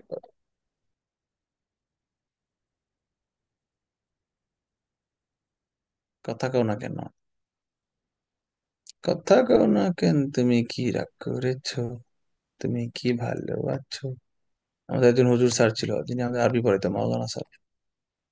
তো মাওলানা স্যার একটা কথা বললেই বলতো হে নি, আমরা বলতাম হে হে, হে নি, জি জি স্যার হে, মানে হে নি মানে বলতো বুঝছো নি, মানে ঠিক আছে নি, কথা জোরে কও না, জোরে বলেন ঠিক কি না? ওয়াজ স্যার, স্টাইল। আচ্ছা ভাইয়া, এইখানে সি এর সাথে H2 বন্ডটা কিভাবে হলো? H2 বন্ড হয় নাই, দুইটা আলাদা এইচ ছিল, দুইটা আলাদা এইচ কে সংক্ষেপে H2 লেখা হয়েছে। সেই ক্ষেত্রে স্যার কার্বনের যে চারটা হাত এইখানে তো। হাত তো চারটাই, এই যে আমি আঁকছি, স্যার, হাত স্যার কয়টা আপনি আছে ওই যে দেখেন তো। ওইখানে এইচ এর সাথে টু লিখছেন তো, ওইটা নিয়ে হয়তো কনফিউজ হয়ে গেছে ভাইয়া। না না, এই যে এই টুটা আসছে হলো যে একটা ওয়ান, এই যে একটা ওয়ান, দুইটা স্যার এইটা হাইড্রোজেন না, মিলে। স্যার ভাইয়া এইটা ডান না পাশে স্যার, একটা টু আপনার লেখা আছে। আকারটা আকাতে স্যার, আপনার ডান পাশে উপরে কর্নার একটাই স্যার।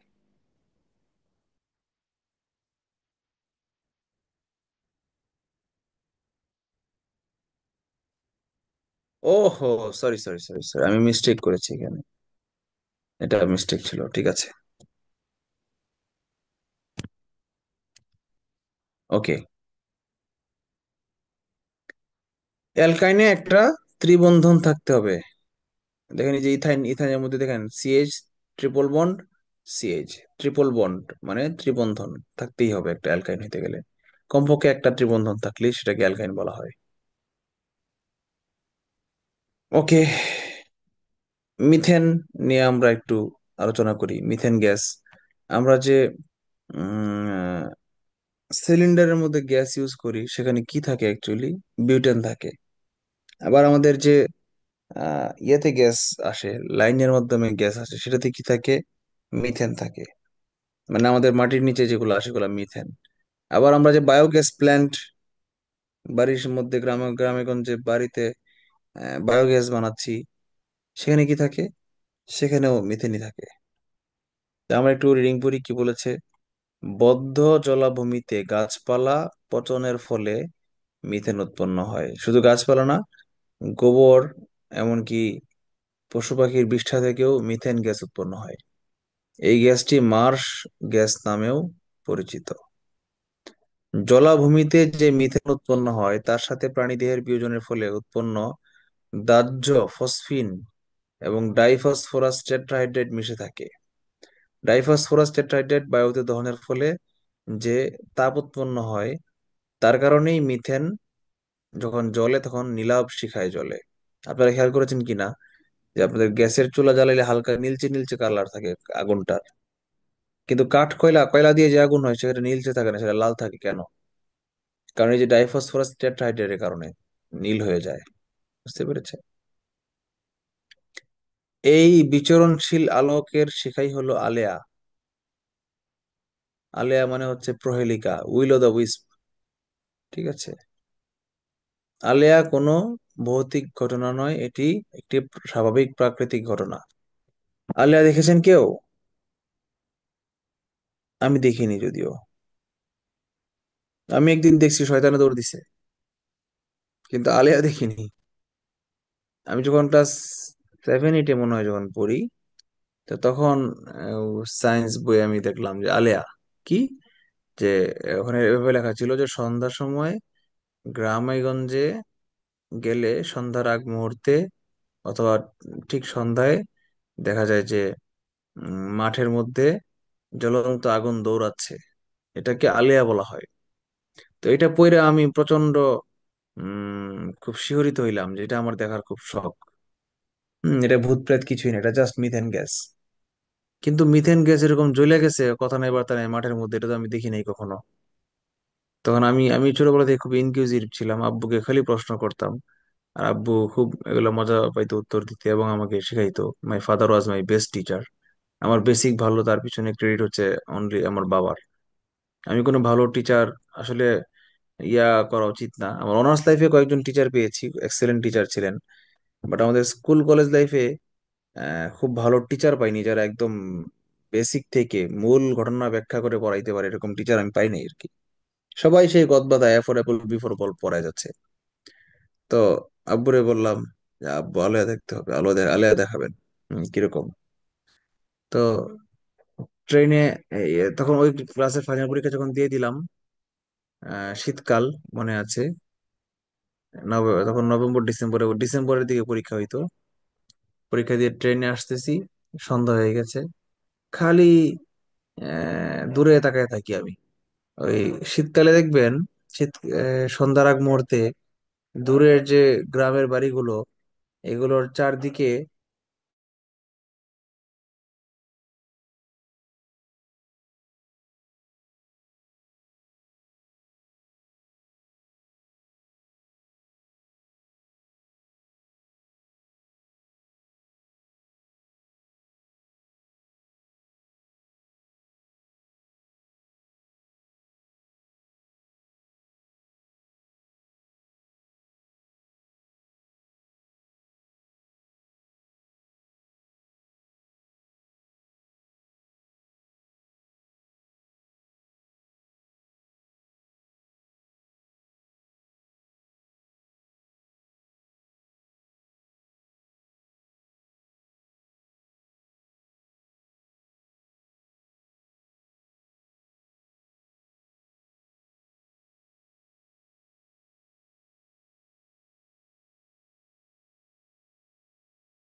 সরি, নেটে একটু ডিস্টার্ব করেছিল।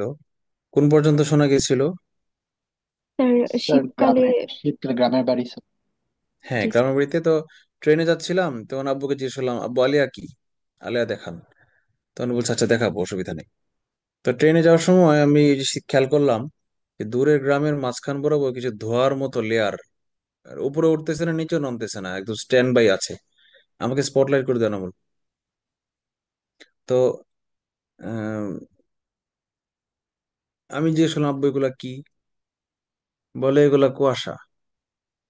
আর আমি বললাম, না আব্বু, আমি মানি না, এটা কুয়াশা হইতে পারে না। কুয়াশা তো সকালবেলা আমরা দেখি এরকম থাকে না, এই গাছের মাঝখান বরাবর থাকে না। কুয়াশা তো সারা আকাশ থেকে মাটি পর্যন্ত থাকে।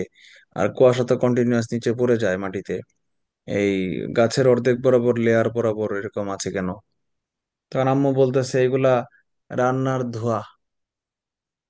তখন আমি বললাম, রান্নার ধোঁয়া খালি গ্রামের বাড়িতেই থাকে, শহরে থাকে না। আর গ্রামের বাড়িতে আছে ভালো কথা, এটা গাছের অর্ধেক লেয়ার বরাবর টিকে আছে কেন? এটা দূরে উড়ে আকাশে উড়ে চলে গেল না কেন? এখানে এসে লেয়ার লেভেল স্টেবল হয়ে গেল কেন? তখন আব্বু বললো এটা হচ্ছে স্মগ। আমি বললাম স্মগ কি? বলে স্মগ হচ্ছে স্মোক আর ফগ এর সংমিশ্রণ।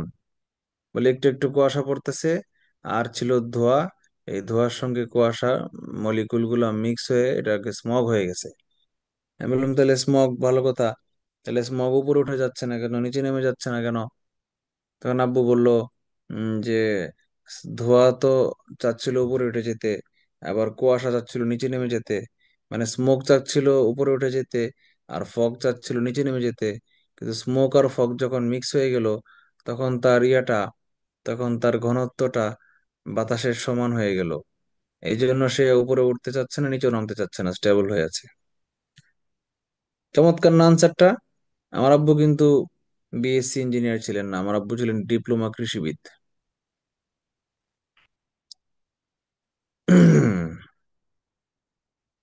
এনামুল, আমাকে স্পটলাইট করে দাও, এখনো দেখা যাচ্ছে না। স্যার, রাতের বেলা মাছ ধরতে গেলে মানে নদী বা ওই নদীর শাখার মতো যেগুলো থাকে স্যার, অল্প মোটামুটি ওই জায়গায় অনেক সময় আগুন দেখা যায় স্যার, এরকম। হ্যাঁ, এটাই হচ্ছে সে আলেয়া। কিন্তু আমি নিজে কখনো দেখিনি। আমি ওইবার যখন পরে বাড়িতে যখন আসলাম, ওই দিন সন্ধ্যা হইলো আসতে, পরের দিন বিকাল থেকে আমি খালি আলেয়া খুঁজি। বুঝছেন? আমি খালি আগুন দেখতে, আমি সন্ধ্যার দিকে বিকাল হইলে আমি তাকায় থাকি, দূরে তাকায় থাকি, দেখি কোথায় আগুন জ্বলে। আগুন আর খুঁজে পাই না। পরে একদিন মানে এত বেশি কল্পনা আমি করা শুরু করলাম, হঠাৎ করে দেখি কালো একটা ছায়া দৌড় মারলো, দৌড়তেছে একদম সারা মাঠের মধ্যে এক প্রান্ত থেকে আরেক প্রান্ত দৌড়ে যাচ্ছে দীর্ঘ সময় ধরে, খালি দৌড়াচ্ছে। তো আগুন না ছিল, না ছিল, এটা অন্ধকার, মানে কালো একটা মূর্তি ছিল শয়তানের মতো মানুষ একটা। একটা মানুষকে যদি আপনি উপর থেকে নিচ পর্যন্ত ফুল টপ টু বটম কালো মূর্তি, কালো কাপড় দিয়ে পেঁচায় দেন, তাহলে তার যে অবয়বটা হবে না, আমি দেখতেছি ওটা দৌড়তাছে। পরে আমি তো মনে মনে একটা মিথ্যা সান্ত্বনা নিয়ে আসছি, ইয়েস আজকে আমি আলিয়া দেখেছি, কালো আলিয়া। ঠিক আছে। 6-7 পড়ি মনে হয় তখন। জি স্যার। স্যার, দেখা যায় স্যার এরকম গ্রামে অনেক সময় কিছু কিছু মানে পুকুর বা খোলা মাঠে এই জিনিসগুলো পাওয়া যায় স্যার। আমি এখন পর্যন্ত দেখলাম না। স্যার, আমি লাইফে একদিন ফেস করছি স্যার। মানে ওইটা হচ্ছে স্যার কবরস্থানের পাশে একটা বেল গাছ থাকে, ছিল আর কি স্যার। আচ্ছা। ওইখানে মানে রাত্রেবেলা স্যার 12টার পরে আসতেছিলাম, তো গ্রামের বাড়িতে আর কি ঈদের ছুটিতে। তো তখন হচ্ছে স্যার ওই জায়গাতে মানে মোটামুটি একটা সাদা মানে কাপড় দিয়ে ঢেকে রাখলে যেরকম আর কি, এরকম আর কি বেল গাছ থেকে নামলো। পরবর্তীতে স্যার আমি আর কিছু চিন্তাই করি নাই স্যার, চোখ মানে সামনের দিকে হাঁটা দিছি স্যার, আর পিছন দিকে তাকাই নেই। দৌড় দেন নাই? স্যার, দৌড় দিলে তো স্যার পরে আরো বিপদে পড়বো স্যার। কারণ হচ্ছে স্যার মানে বেঁচে রাস্তার অবস্থা গেছেন, তখন খুবই খারাপ ছিল স্যার। বেঁচে গেছেন, দৌড় দিলেই ঘাড়ে ধরতো এসা। জি স্যার। ভয় যে পাইছেন এটা বুঝতে দেওয়া যাবে না, ঠিক আছে? এটা হচ্ছে স্টাইল। যখন শিওর হইবেন যে পিছনের থেকে আপনাকে দৌড়ানি দিছে, তখন দৌড় দিতে হবে। এর আগ পর্যন্ত দৌড় দেওয়া যাবে না। সেটা শয়তানি আক্রমণ করুক আর ছিনতাইকারী আক্রমণ করুক, ঠিক আছে? যখন জি দেখবেন স্যার, যে সে বুঝলাম। দৌড় দিয়েছে, আপনাকে দৌড়ানি দিয়েছে, ধরেই ফেলবে, অনলি তখন দৌড় দেওয়া দিতে হবে, এর আগ পর্যন্ত দৌড় দেওয়া যাবে না। আচ্ছা, ক্লোরোফর্ম। ক্লোরোফর্ম হচ্ছে চেতনানাশক, বুঝতে পারছেন? এই যে ডাক্তার অজ্ঞান করে ক্লোরোফর্ম দিয়ে। আবার আমাদের স্কুলের যে ল্যাবরেটরি ছিল, ওখানে অনেকগুলা বিভিন্ন রকম প্রাণী, অক্টোপাস, স্কুইড, বিভিন্ন ধরনের মাছ, কেঁচো, সাপ, এগুলাকে বয়ামের ভিতরে চুবাই রাখা হয়েছিল। কি দিয়ে? ক্লোরোফর্ম দিয়ে। তো ঠিক আছে, ক্লোরোফর্মের রাসায়নিক নাম হচ্ছে ট্রাইক্লোরোমিথেন। কিছুই না, জাস্ট একটা মিথেন অণু আছে না, একটা মিথেনে তো CH4 4টা হাইড্রোজেন থাকে। 3টা হাইড্রোজেনকে যদি তিনটা ক্লোরিন দিয়ে রিপ্লেস করে দেওয়া হয়। দেখেন এই যে ছিল CH4, এখন থাকলো হলো সি একটা এইচ আর তিনটা ক্লোরিন, টোটাল 4টা হাত কার্বনের। এই তিনটা ক্লোরোমিথেনকেই ট্রাইক্লোরোমিথেনকেই ক্লোরোফর্ম বলে। পরীক্ষায় আসতে পারে ক্লোরোফর্মের রাসায়নিক নাম কি, ট্রাইক্লোরোমিথেন। চেতনানাশক রূপে ক্লোরোফর্ম অস্ত্রোপচারে অজ্ঞান করতে ব্যবহৃত হয় এবং দ্রব্য, পচনশীল দ্রব্য সংরক্ষণে ব্যবহৃত হয়। ক্লোরোফর্মকে অস্বচ্ছ বাদামি বর্ণের বোতলে রাখা হয় কারণ এটি আলো ও বায়ুর উপস্থিতিতে বিষাক্ত ফসজিন গ্যাস উৎপন্ন করে। ফসজিন গ্যাস যেন উৎপন্ন না করে এই জন্য এটাকে অস্বচ্ছ, মানে যেটার ভিতরে আলো ঢোকে না, বাতাসও ঢোকে না, এয়ার টাইট করে রাখা হয়। কাঁদুনি গ্যাস বা টিয়ার গ্যাস, ট্রাইক্লোরোনাইট্রোমিথেন, Cl3, এটা আই না, এটা হচ্ছে এল। NO2, nitro, Cl3, this is called trichloronitromethane. ঠিক আছে। আহ, এর আর এর এর ইয়া নাম হচ্ছে, এর বাণিজ্যিক নাম হচ্ছে টিয়ার গ্যাস।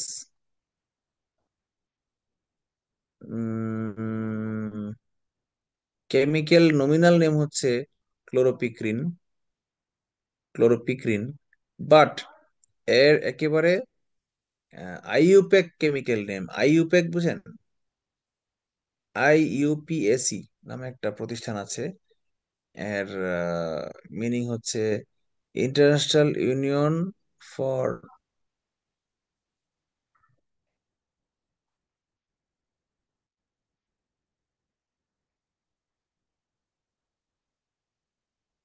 ভুলে গেলাম, ফিজিসিস্ট এন্ড কেমিস্ট নাকি। গুগলে IUPAC লিখে সার্চ দেন না কেউ, IUPAC। এরা হচ্ছে সকল জৈব যৌগের নামকরণ করে। Sir, pure and sir applied chemistry. Oh yes, okay, thank you. International union for pure and applied chemistry. ঠিক আছে। তো এরা, আইউপ্যাক নামটা কিন্তু ক্লোরোপিক্রিন না, ক্লোরোপিক্রিনটা একটা ট্রেড নেম, টিআরএসটা একটা trade name, commonly use name, but এর কেমিক্যাল নামটা হচ্ছে ট্রাইক্লোরো নাইট্রোমিথেন। লিখে দিই, হ্যাঁ।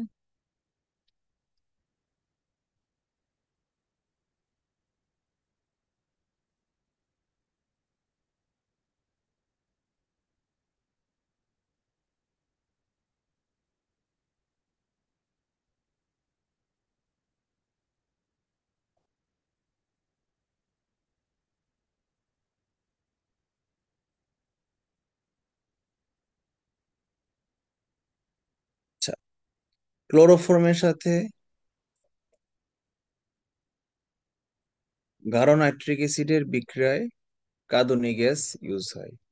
এই যে আপনারা জুলাই মাসে আন্দোলন করেছেন, পুলিশ ঢাকা শহরে কত কত টিয়ার শেল নিক্ষেপ করেছে, এই শেলের ভিতরে এই ক্লোরোপিক্রিন এবং ক্লোরোফর্ম এবং নাইট্রিক অ্যাসিড মিক্স করে দেয়, দিয়ে ক্লোরোফর্ম, ক্লোরোপিক্রিন উৎপন্ন হয়েছে।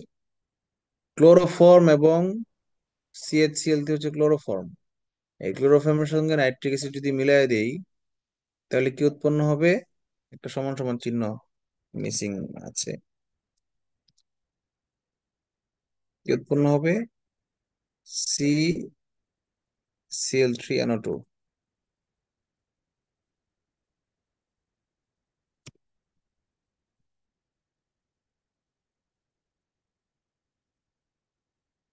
হচ্ছে Cl3, Cl3CNO2। এটাকে এভাবে না লিখে কেউ যদি CCl3NO2 লেখে ভুল হবে না, অথবা কেউ যদি CNO2Cl3 লেখে তাতেও ভুল হবে না। আচ্ছা, এটি তৈল জাতীয় পদার্থ এবং অশ্রু উৎপাদক গ্যাস। তারপরে যখন আন্দোলন করছিলেন তখন পুলিশ কিন্তু প্রচুর পরিমাণ টিয়ার শেল নিক্ষেপ করেছে। আমি বাস্তবে দেখিনি, তবে ইয়েতে দেখেছি, নিউজে দেখেছি যে একটা শেল নিক্ষেপ করা হলো, শেল থেকে চারদিকে ডানে বামে প্রচুর সাদা সাদা গ্যাস বের হচ্ছে। এটা হচ্ছে টিয়ার শেল। চোখ বন্ধ হয়ে যায়, চোখ জ্বালাপোড়া করে, কিন্তু কোনো পার্মানেন্ট ক্ষতি করে দিয়ে যায় না। আর এটা হচ্ছে রাবার বুলেট। আর ওরে লাগলে মানুষ মারা যায় না, বাট চোখে লাগলে কিন্তু অবস্থা খারাপ হয়ে যাবে, অন্ধ হইতে পারবে, চোখ ঘুরে বের হয়ে যেতে পারে। ইথিলিন বা ethyne, alkane, alkene, alkyne, this is রস্বইকার, আই মিন অ্যালকিন। আচ্ছা, ইথ থাকলেই বুঝবেন দুইটা, ঠিক আছে। তো যেহেতু দুই ইথ আছে মানে দুইটা কার্বন থাকবে, এটা বুঝলাম। সংখ্যাটা মনে করেন সংকেতটা আমরা পাই নাই, নামটা দিছে ইথিন, বলছে নিজে নিজে বানায় লেখেন সংকেতটা কেমন হবে, সেটা আমরা বোঝার চেষ্টা করি। ইথ থাকার কারণে আমার থাকবে দুইটা কার্বন, আর ইন রস্বইকার থাকার কারণে থাকবে আমার একটা দ্বিবন্ধন। তার মানে দুইটা সি আর মাঝখানে একটা দ্বিবন্ধন, এটা হচ্ছে ইথিনের বৈশিষ্ট্য। তাহলে দুইটা বন্ধন যদি থাকে তাহলে সি গুলা প্রত্যেকে দুইটা করে হাত পাবে, কিন্তু আমরা তো জানি সি এর হাত তো চারটা। তাহলে বাকি দুইটা হাতে হাইড্রোজেন বসায় দেন, CH2, double bond CH2, this is ethene বা ইথিলিন। শুনেছেন? কথা শোনা যাচ্ছে আমার? আমি আছি? জি স্যার, শোনা যাচ্ছে। জি স্যার, জি স্যার। আচ্ছা, ইথিলিন আমরা বাজারে পলিথিন শুনি না, পলিথিন, পলিথিন যৌগটা অ্যাকচুয়ালি পলিইথিন। বা অনেক সময় দেখবেন পলিথিনকে পলিথিলিন, পলিথিলিনও লেখা হয়, পলিইথিলিন। এর কারণটা কি? হুম, কারণ হচ্ছে এই ইথিন যৌগটা যখন পলিমারাইজেশন বিক্রিয়ায় 60টা 70টা 100টা 1000টা এই ইথিন গ্রুপ, ইথিন মূলক, এই ইথিনের একটা প্যাকেজ যখন একটার সঙ্গে একটা যুক্ত হয়ে যায় 1000 2000 3000 সংখ্যক, তখন সেটাকে পলিমার বলা হয়। তো ইথিলিনের যে পলিমার সেটা হচ্ছে আমাদের দৈনন্দিন জীবনে প্রচুর ব্যবহৃত হতো এক সময়, এখনো হয়। সরকার আইন করেছে পলিথিন নিষিদ্ধ, কিন্তু বন্ধ করতে পারেনি। আপনি বাজারে যান, দেখবেন মাছ কিনলে কিছু জিজ্ঞেস না করলে আপনাকে পলিথিনের ভিতরে ঢুকাই দিবে। মাছ না, খোলা যে কোনো জিনিস কিনলে আপনাকে পলিথিন ব্যাগেই ঢুকাই দিবে। কয়জন পাবেন যে পলিথিন ব্যাগ দিব না, বাজারের ব্যাগ নিয়ে আসেন? এরকম একটা দোকানদারও নাই। দোকানদারের কথা হলে বেচতে পারলেই খুশি, কি আর আবার পলিথিন, কি আর আবার পরিবেশ। তো এই ইথিনই হচ্ছে পলিথিলিন। কিন্তু ইথিলিনের মধ্যে আরেকটা উপাদান হচ্ছে ইথিন, আরেকটা নাম ইথিন হওয়ার কারণে পলিইথিলিন শুনতে একটু কষ্ট হয়, বড় হয়, এই জন্য পলিইথিলিন না বলে পলিথিন বলে। ওকে, স্যার, বলেন। স্যার, অনেক সময় একটা টার্ম ইউজ করে স্যার, 20 মাইক্রন পলিথিন। স্যার, ওই 20 মাইক্রন দিয়ে আসলে মানে জিনিসটাকে কি মাইক্রন মানে বোঝায়? হচ্ছে মাইক্রোমিটার, 10⁻⁻6, 10^6-6কে মাইক্রো লেভেলে বলা হয়। মানে 1 মিটারের 10 ভাগে, 10 লক্ষ ভাগের 1 ভাগকে এক মাইক্রো বলা হয়। মাইক্রো এবং মিলিয়ন দুইটাই সেম, স্যার মানে দুইটাই দশের অ্যাকচুয়ালি কি, সূচক 6। হ্যাঁ বলেন। স্যার অ্যাকচুয়ালি যে পলিমারাইজেশনের মানে চেইনের লেন্থের সাথে কি এটার কি কোনো কানেকশন আছে স্যার? মানে অ্যাকচুয়ালি আহ, পলিথিনের ওইটার সাথে এই টার্মটা যোগ করা দিয়ে মানে কি বুঝাইতেছে, মানে বলে যেহেতু স্যার 20 মাইক্রনের পলিথিনটা হচ্ছে স্যার সবচেয়ে বেশি ক্ষতিকারক পরিবেশের জন্য। এটা এক্স্যাক্টলি আমার জানা নাই। না, 20 মাইক্রনের সাথে 20 মাইক্রন বলতে বোঝাইছে খুবই thin, super slim, super thin, এটা মিন করছে। কিন্তু সরাসরি পলিথিনের থিকনেসের সাথে পরিবেশ দূষণের সম্পর্ক নাই। কিন্তু পলিথিন মানেই পরিবেশ দূষণ করবে, কারণ পলিথিন হচ্ছে নন বায়োডিগ্রেডেবল। মানে আহ, সহজে ড্রেনে ফেলে দিলে সে পচে যাবে না। বায়োডিগ্রেডেবল মানে হচ্ছে বায়োলজিক্যালি সে ডিগ্রেড করে ফেলে, আমাদের ব্যাকটেরিয়া ভাইরাস এগুলা ধ্বংস করে ফেলে, যেগুলা সেগুলাকে, যেগুলা ম্যাটেরিয়ালকে, সেগুলাকে বলে বায়োডিগ্রেডেবল। যেমন সরকার বলতেছে বারবার পাটের ব্যাগ ইউজ করেন, আবার কাপড়ের ব্যাগ ইউজ করতে পারে, কারণ কাপড় পাট এগুলো হচ্ছে কি বায়োডিগ্রেডেবল। কিন্তু প্লাস্টিক পলিথিন, প্লাস্টিক বলতে কিন্তু কত কথা নাই, মনে রাখবেন প্লাস্টিক যা পলিথিন তা। এই পলিথিনকেই মোটা কইরা গলায়া যদি সেবে ফেলে দেয় সেটা প্লাস্টিক হয়ে যায়। বুঝতে পেরেছেন? সো প্লাস্টিক এবং পলিথিন সহজে পরিবেশে বায়োডিগ্রেডেবল হয় না, এই জন্য ক্ষতি করে বেশি। এই জন্য সরকার এটার প্রতি নিষেধাজ্ঞা দিয়েছে। কিন্তু 20 মাইক্রন দেওয়ার কারণে সে পরিবেশের ক্ষতি বেশি করবে কিনা এটা আমার জানা নাই। তবে এটা হইতে পারে যে এটা হয়তো হয় খুব শক্ত, জি স্যার। আর নয় খুব পাতলা, যেটা সহজে বায়োডিগ্রেডেবল হয়ে যেতে পারে। এটাও হইতে পারে কারণ। আচ্ছা, শিখলাম আমরা ইথিলিন, পলিথিন তৈরির কাঁচামাল, প্রধান কাঁচামাল পলিথিলিন। আর হচ্ছে কি ফল পাকানোর জন্য দায়ী বা ব্যবহৃত ইথিলিন। এখন আসলে এই ইথিলিন আর তেমন একটা ইউজ করা হয় না, এখন ইউজ করা হয় কার্বাইড, ক্যালসিয়াম কার্বাইড, ফল পাকানোর জন্য। যদিও সরকার একটু স্ট্রিক্ট হয়েছে, এই জন্য পাকানোর জন্য কোনো কিছুকেই মানে পার্মানেন্টলি অনুমোদন দেয় নাই। কার্বাইডকে বা ওই যে বাজারের দোকানদাররা কার্বাইড দিয়ে ফল পাকায় ফেলবে এত সহজে, এত সহজ না। এখন মনে হয় সবকিছু নিষিদ্ধ, আমি শিওর না।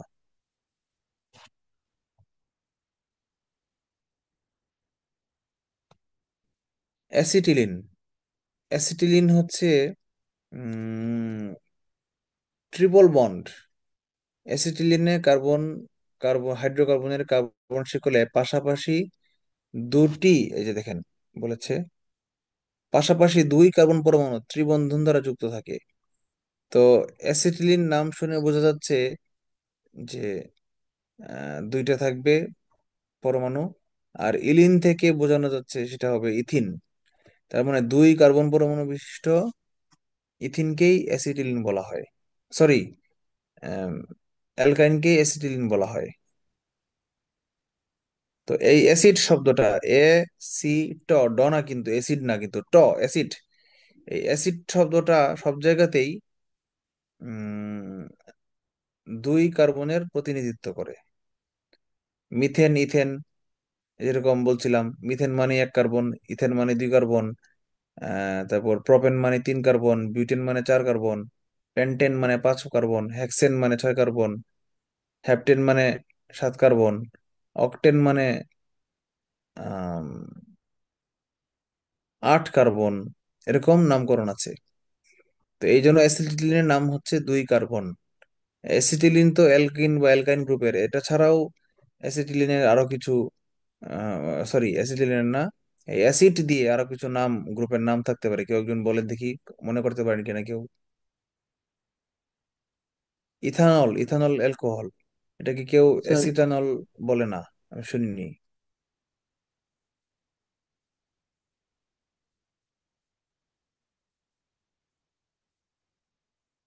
Sir acetic acid. হ্যাঁ, অ্যাসিটিক অ্যাসিড। অ্যাসিটানল বলে না, বাট অ্যাসিটিক অ্যাসিড বলে। যে ভিনেগার আমরা যে খাই, এই ভিনেগারকে কিন্তু অ্যাসিটিক অ্যাসিড বলা হয়। তো এটাকে অ্যাসিটিক অ্যাসিড বলার কি দরকার ছিল? এটাকে তো আম, ইয়া অ্যাসিড, ওই যে আইউপ্যাক নাম অনুযায়ী এটাকে ইয়া অ্যাসিড বললেই পারতো, ইথানোয়িক অ্যাসিড বললেই পারতো। হ্যাঁ, তাই বলে। এই অ্যাসিটিক অ্যাসিডের আইউপ্যাক নাম হচ্ছে ইথানোয়িক অ্যাসিড। কিন্তু এই অ্যাসিড শব্দ দিয়ে যদি আমরা নামটা বানাই, সেটাও সঠিক কেমিক্যাল নেম, নাম হয়ে যাবে অ্যাসিটিক অ্যাসিড। আবার এটাকেই যখন ট্রেড নেম বাণিজ্যিক ভাবে রপ্তানি করবে, তখন তার নাম দিবে ভিনেগার। তার মানে আমরা বুঝলাম vinegar, acetic acid, ethanoic acid, এই সবই কি কারেক্ট এবং একই জিনিসের নাম। তো একই রকম অ্যাসিড শব্দটা থাকলেই বুঝবেন এখানে দুই কার্বনের বৈশিষ্ট্য আছে। ঠিক আছে। অক্সি অ্যাসিটিলিন, অক্সিজেন এবং অ্যাসিটিলিন গ্যাস মিলায়া যে শিখা উৎপন্ন করা হয়, সেটা টেম্পারেচার 3000 থেকে 3500 ডিগ্রি সেলসিয়াস পর্যন্ত উঠে। আর অক্সি হাইড্রোজেন শিখার ইয়া উঠে, টেম্পারেচার উঠে মাত্র 1000, 1200, 1400 এরকম। তার মানে আমরা বুঝতে পারলাম যে অক্সি হাইড্রোজেন শিখার চেয়েও অক্সি অ্যাসিটিলিন শিখার টেম্পারেচার বেশি। এই এই এই এই শিখাগুলা কি করে? লোহা গলিয়ে ঝালাই করার কাজে, জোড়া লাগানোর কাজে ব্যবহৃত হয় এত টেম্পারেচার। আমরা যে ঝালাই দেখি না, একটা একটা মেশিন থাকে গানের মতো, আগা থেকে করে জোরে গ্যাস বেরোতে থাকে এবং আগুন জ্বলে নীল রঙের, এটা অ্যাকচুয়ালি অক্সিঅ্যাসিটিলিন শিখা। ইথাইল অ্যালকোহল, ইথানল, ওই যে ইথ, ইথ আছে মানেই দুইটা, অ্যাসিড এবং ইথ দুইটা একই শব্দ, বুঝতে পেরেছেন? অ্যাসিটিলিন আর ইথিলিন দুইটা একই শব্দ। তো ইথাইল অ্যালকোহল আর অ্যাসিটাইল অ্যালকোহল একই কথা। ইথানল মানে হচ্ছে মদ, আমরা সবচেয়ে দৈনন্দিন জীবনে সবচেয়ে বেশি ব্যবহৃত হয়েছে এটা, সেটা হচ্ছে মদ। এর মধ্যে বিভিন্ন অনুপাতে পানি বা অন্যান্য জুস মিশিয়ে অ্যালকোহলের মাত্রা কন্ট্রোল করা হয়। বুঝতে পেরেছেন? তো ইথাইল অ্যালকোহল মানে হচ্ছে ইথানল।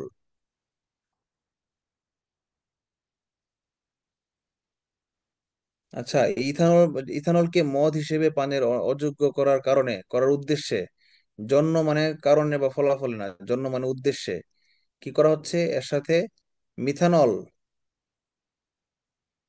ও দুর্গন্ধযুক্ত রঙিন পিরিডিন সহ বেনজিন মিশিয়ে বাজারে বিক্রি করা হয়। আপনারা নাম শুনেছেন কিনা 2010-12 সালের দিকে পেপারে ভাইরাল হয়ে গেছে, তখন ফেসবুক এরকম অ্যাক্টিভ ছিল না। বলছিল কি যে স্পিরিট খেয়ে এক দোকানের 7 কর্মচারী, কাঠের দোকানের 7 কর্মচারীর মৃত্যুবরণ। আরো কয়েকটা জায়গায় মানুষ স্পিরিট খেয়ে ফেলতেছিল। মানুষ মনে করছে যে স্পিরিটের মধ্যে তো অ্যালকোহলই থাকে, গন্ধ নিয়ে দেখে অ্যালকোহলের মতো খাই ফেলি। বুঝেন নাই? গন্ধ নিয়ে যখন দেখছে যে লেবাররা যারা কাজ করে ইয়ার আহ, কি বলে কাঠের, তারা চিন্তা করতেছে যে বাহ, গন্ধ তো একদম মদের মতো, তাহলে খাই ফেলি। খাই ফেলছে, মারা গেছে। তো যেন মানুষজন মিসইউজ করতে না পারে, যেন বেশি পরিমাণে না কিনে বাজারে কৃত্রিম সংকট তৈরি না হয়, এবং যেন এই মদের অভ্যাস থেকে দূরে থাকে, এই জন্য পিওর মদ দিত না। কি করছে, এর সঙ্গে বেনজিন মিশিয়ে দেওয়া হচ্ছে, এবং এর নাম হচ্ছে মিথাইলেটেড স্পিরিট বা রেকটিফাইড স্পিরিট। বুঝতে পেরেছেন?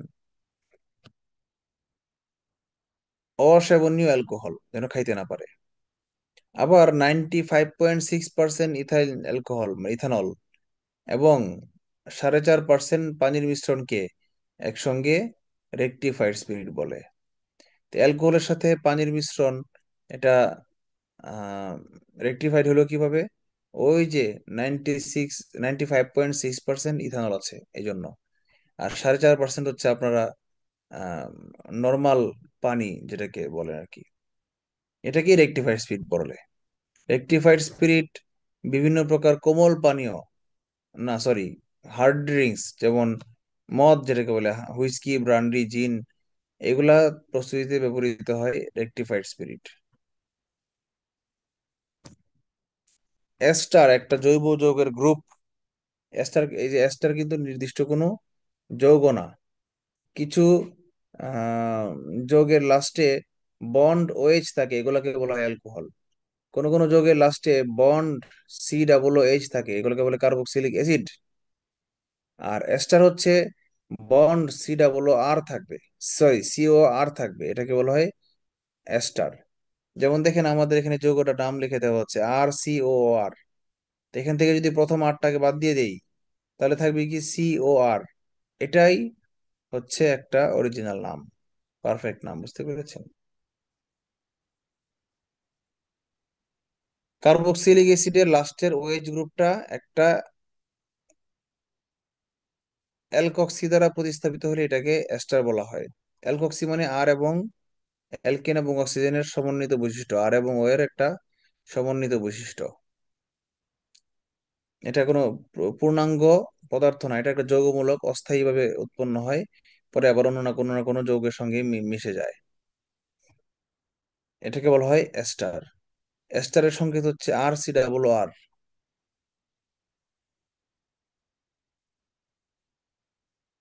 হ্যাঁ, এখানে আর এবং আর হলো অ্যালকাইল অথবা অ্যারাইল মূলক। অ্যালকাইল মানে হচ্ছে ওই যে ইয়া চাক্রিক, আর সরি এলিফেটিক, আর চাক্রিক হলে সেটাকে অ্যারাইল বলা হয়। এস্টার বিভিন্ন ফুল এবং ফলের মিষ্টি গন্ধের জন্য দায়ী, মানে কারণ আর কি এস্টার। যেমন পাকা কলায় কি এস্টার থাকে? অ্যামাইল অ্যাসিডেট থাকে। পাকা আনারসে ইথাইল বিউটানয়েড থাকে, ইথাইল বিউটারেট থাকে। পাকা কমলায় অকটাইল অ্যাসিডেট থাকে। নাশপাতিতে মিথাইল বিউটাইল ইথানয়েড থাকে। তো এই আপেলে কি থাকে? Malic acid. ওইটা অন্য অন্য চ্যাপ্টারে পড়বো আমরা, আপেল মালিক টমেটো শালিক। আপেলে ম্যালিক অ্যাসিড, টমেটোতে স্যালিক অ্যাসিড। এটাও MCQতে আসতে পারে। বাট যেহেতু এটা অন্য অ্যাসিডের চ্যাপ্টারে, আমরা অ্যাসিডের চ্যাপ্টারে ওইগুলোর এই পুরো তালিকাটাই পড়বো। কিন্তু আপাতত আজকে আমরা যেহেতু কমন চ্যাপ্টার পড়তেছি, দৈনন্দিন জীবনে ব্যবহৃত, এবং এখানে অনলি এস্টারকে হাইলাইট করা হচ্ছে, দৈনন্দিন জীবনে আলাদা আলাদা গ্রুপকে হাইলাইট করা হচ্ছে, এই জন্য আমরা শুধু এস্টার গুলা দেখলাম। কিন্তু এই যে আরো অক্সালিক অ্যাসিড, ম্যালিক অ্যাসিড, তারপর স্যালিক অ্যাসিড, এগুলা কোনটা কোথায় থাকে, এগুলো আমাদের আপাতত এই চ্যাপ্টারে দরকার নাই।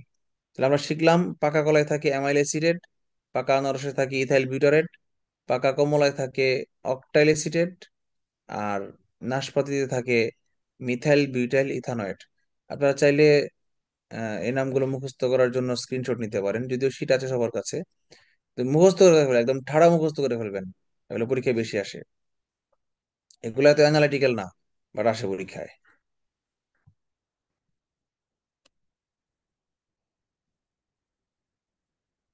ফর্মালডিহাইড, এখন আমরা পড়বো অ্যালডিহাইড গ্রুপ। কিছু কিছু পদার্থ আছে যেগুলো লাস্টে থাকে বন্ড সিএইচও। আগে একাধিক রকম অ্যালিফেটিক বা অ্যারোমেটিক কার্বন থাকতে পারে, বাট লাস্টে সিএইচও থাকলে বুঝবেন এটার নাম হচ্ছে অ্যালডিহাইড। মিথানলকে বায়ুর অক্সিজেনের সাথে উচ্চ তাপমাত্রায় চালাইলে মিথানল আংশিক জারিত হয়ে মিথানালে, বানানটা ভুল হয়েছে,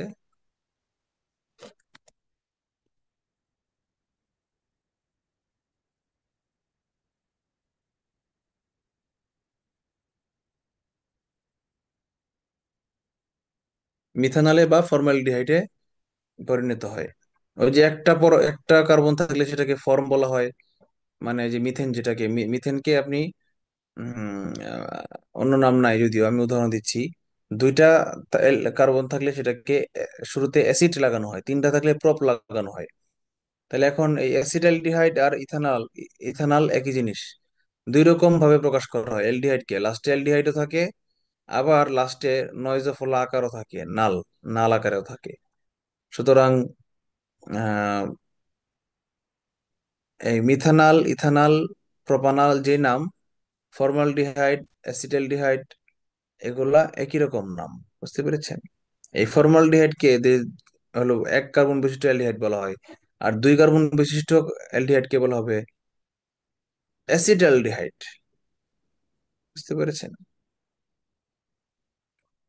তো ফর্মালডিহাইডের কাজ কি? এটা আয়োডোফর্ম বিক্রিয়া দেয় না। সকল অ্যালডিহাইড, ফর্মালডিহাইড ছাড়া বাকি সকল অ্যালডিহাইড আয়োডোফর্ম বিক্রিয়া দেয়, যেমন ক্লোরোফর্ম এরকম আয়োডোফর্ম তৈরি করে। ফর্মালডিহাইডের 40% জলীয় দ্রবণকে ফরমালিন বলে। ওই যে একটু আগে আমরা বললাম যে ফরমালিন সংরক্ষণ কাজে বা চেতনানাশক হিসেবে ইউজ করা হয়। এটা উৎপাদন করা হয় কিভাবে? ফর্মালডিহাইডের 40% জলীয় দ্রবণকে, মানে 100 মিলিলিটার পানিতে 60 লিটার পানি আর 40 মিলিলিটার অ্যালডিহাইড দিলাম, দিলেই এটাকে ফরমালিন বলা হচ্ছে। খুব সহজ।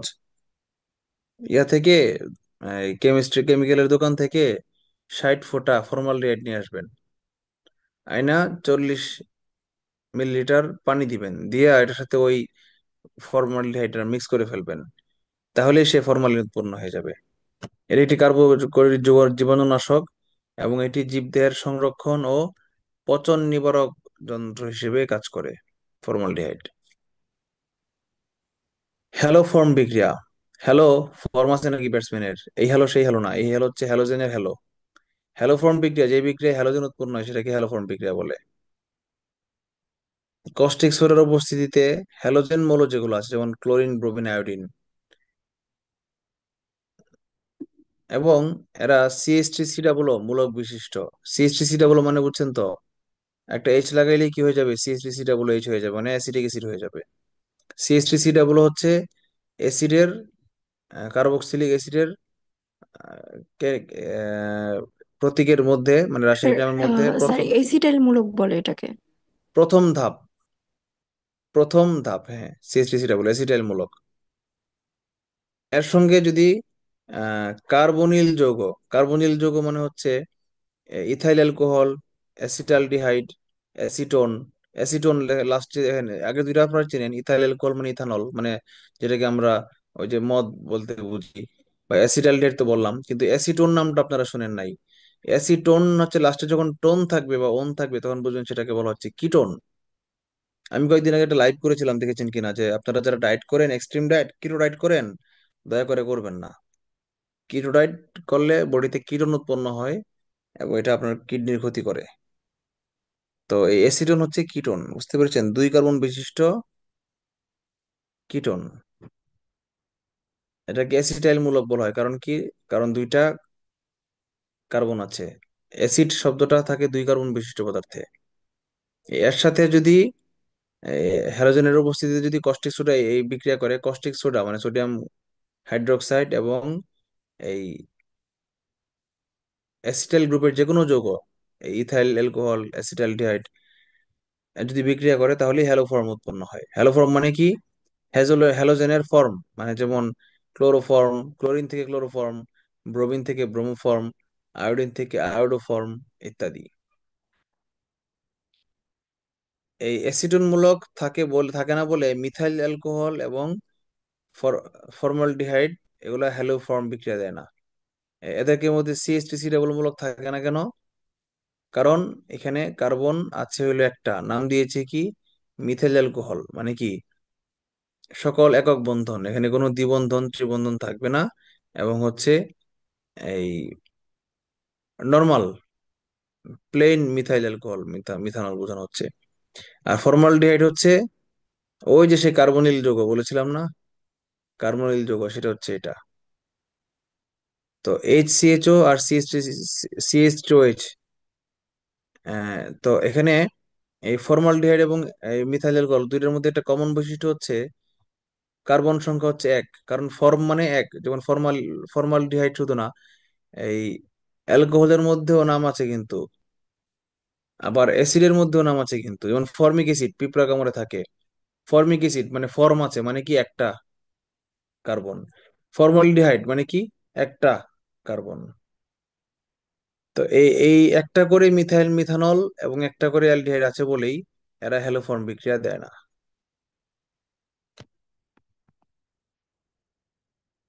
ফর্মিক অ্যাসিড, এই যে বলতে বলতে এইমাত্রই বললাম পিঁপড়া কামড়ে, বলতে বলতেই ফর্মিক অ্যাসিড চলে আসলো।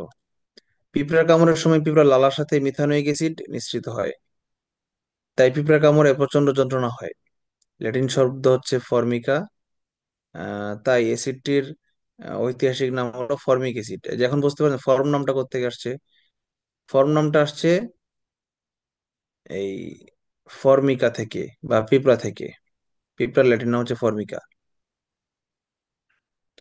বোলতা মৌমাছি প্রভৃতির বিষয়েও ফর্মালিটি থাকে, বাট এই পিঁপড়ারটা নিয়ে যেহেতু গবেষণা করা হয়েছে, ল্যাটিন নাম ফর্মিকা, নামও দিয়ে দিছে ফর্মিক অ্যাসিড, এই জন্য বোলতা মৌমাছিটা একটু আড়ালে চলে গেছে। বাট জেনে রাখা ভালো যে বোলতা এবং মৌমাছির আহ নামকরণটা কি, এবং এদের সাথে এই ফর্মিকের সম্পর্কটা কি, এটা জেনে রাখা ভালো। ফর্মিক অ্যাসিড খুব বেশি ব্যবহৃত হয় না, বাট ওই অ্যাসিটিক অ্যাসিড যেটা মানে ইথানোয়িক অ্যাসিড, এটা আমাদের দৈনন্দিন জীবনে মদ হিসেবে সবচেয়ে বেশি ব্যবহৃত হয়। অ্যাসিটিক অ্যাসিড বা ইথানোয়িক অ্যাসিড, ইথানোয়িক অ্যাসিডটা হচ্ছে ডাইরেক্ট ভিনেগার যেটাকে বলে আমরা। সরাসরি কিভাবে বানায়? অনর্দ্র, অনার্দ্র মানে পানি থাকতে পারবে না, এবং 100% বিশুদ্ধ অ্যাসিটিক অ্যাসিডকে ঠান্ডা করে 17 ডিগ্রি সেলসিয়াস তাপমাত্রায় বরফের মতো কঠিন কেলাস গঠন করে। এটাকে গ্লেসিয়াল অ্যাসিটিক অ্যাসিড বলে। গ্লেসিয়াল মানে মানে বুঝেন, গ্লেজ দিচ্ছে এমন। অ্যাসিটিক অ্যাসিডের 6 থেকে 10% জলীয় দ্রবণকে আবার ভিনেগার বলে। আর যে আমরা ভিনেগার খাই না, এটা কিন্তু অ্যাসিটিক অ্যাসিড থাকে কিন্তু এত বেশি পরিমাণ থাকে না। ধরেন 100 লিটার পানিতে 6 থেকে 10 মিলিলিটার হচ্ছে ভিনেগার, আর বাকি 90 to 95% হচ্ছে আপনার কি পানি। জলীয় দ্রবণ বলেছে, জলীয় দ্রবণ মানে কি ম্যাক্সিমামটাই জল থাকতে হবে। জলীয় দ্রবণ কি ভিনেগার বলে, ভিনেগার বা সিরকা বলে। খাদ্য উপকরণ হিসেবে ব্যবহৃত হয়। আচ্ছা, আহ মাছ ও মাংসের সংরক্ষণে সিরকা ব্যবহার করা যায়। আমি তো সিরকা বড় মারাত্মক ভাবে ইউজ করি, আচার বানাই না, নিজে আচার বানাই, কিন্তু আচার বানাই সময় ইচ্ছা মতো সিরকা দেই। শরীরে কোনো জায়গায় ক্ষত বা পোকামাকড় কামড় দিলে কামড়ের স্থানে আলতোভাবে সিরকা লাগিয়ে দিলে ব্যথা সাময়িকভাবে সেরে যায়। শুধু সিরকা না, ধরেন পিঁপড়ায় কামড় দিল, আপনি যদি টুথপেস্ট দিয়ে একটু হালকা ঘষা দেন দেখবেন ব্যথা কমে যাবে। কারণ পিঁপড়ার কামড় আছে ফর্মিক অ্যাসিড মানে অ্যাসিড, আর আমাদের সাবানের মধ্যে আছে ক্ষার, অ্যালকালি। তো অ্যাসিড আর ক্ষার বিক্রিয়া করে কি হয়ে যাবে? অ্যাসিড আর ক্ষার বিক্রিয়ায় কি উৎপন্ন হয়? স্যার লবণ ও লবণ আর পানি পানি। উৎপন্ন হয়, রাইট। দেখবেন ঘটনা। তো আপনারা কেউ ট্রাই করতে যাবেন না এটা বাস্তবে। আমি কয়েকদিন আগে নিউজ দেখলাম যে বোলতার কামড়ে নাকি মানুষ মারা গেছে, এটা সম্ভব? এটা আমার ধারণা ছিল না। আচ্ছা, রোদে দারুণ ভাবে পুড়ে যাওয়া ত্বকে সিরকা লাগালে ত্বকের উজ্জ্বলতা ফিরে আসে। আরে এটা তো দারুণ জিনিস জানলাম। রোদে দারুণ ভাবে পুড়ে যাওয়া ত্বকে সিরকা লাগালে ত্বকের উজ্জ্বলতা ফিরে আসে। এটা তো আগে শুনি নাই। তাহলে আমার ত্বক যে রোদে পুড়ে গেছে, আমার তাহলে এখন সিরকার ড্রামের ভিতরে শুয়ে থাকতে হবে, এছাড়া উপায় নাই। পরে একদিন হঠাৎ করে বলতে হবে eureka. Oxalic acid, C OO H2, কচু ও ওল জাতীয় পদার্থের কাণ্ডে, মূলে ও পাতায় ক্যালসিয়াম অক্সালেটের কেলাস থাকে। খাওয়ার সময় এই কেলাস গলায় ফুটে গেলে গলা চুলকায়। ক্যালসিয়াম অক্সালেট জৈব অস্ত্রে দ্রবণীয়, এজন্য লেবু খেলে কুটকুট বন্ধ হয়। অ্যাসিড, অক্সালিক অ্যাসিড খেলে গলা চুলকায়। এবং আমরা যদি এই ক্যালসিয়াম অক্সালেট জৈব যৌগে দ্রবণীয়, এই জন্য লেবু খাইলে কুটকুট বন্ধ হয়ে যায়। বিপরীত আর কি, লেবু এবং ক্যালসিয়াম অক্সালেটের ভূমিকাটা হচ্ছে একদম বিপরীত। বিভিন্ন খাদ্যে উপস্থিত জৈব অ্যাসিড, যেমন সাইট্রিক অ্যাসিড, এটা আমরা সবার আগে থেকেই জানি, ক্লাস 6 থেকেই পড়তেছি। লেবুতে সাইট্রিক অ্যাসিড থাকে বলেই লেবু এরকম টেস্ট এরকম আহ তিতা তিতাও থাকে, আবার মিষ্টি মানে টক টকও থাকে, মাঝামাঝি একটা টেস্ট।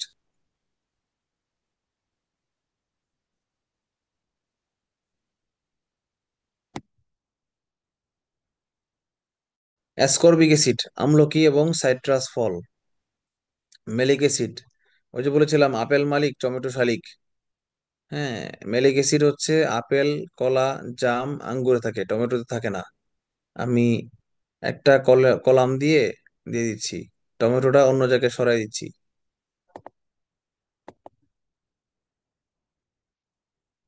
ইনসার্ট, ইনসার্ট র বিলো।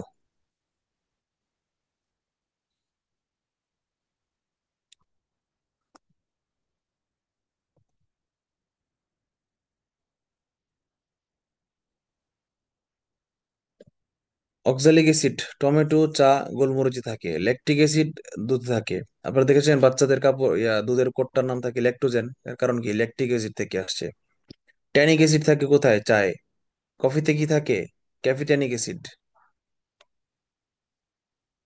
কফির প্রতি যাদের মারাত্মক আকর্ষণ, তারা, আমি একদিন একসাথে 2টা কফি খাওয়ার পরে আমার শরীরে ঘাম শুরু হয়েছিল। সাইট্রিক অ্যাসিড কাপড়ের কালির দাগ দূর করতে ব্যবহৃত হয়। তো এটা একটু ভালো করে মুখস্থ করে ফেলবেন, ঠিক আছে? আপেল মালিক, টমেটো শালিক।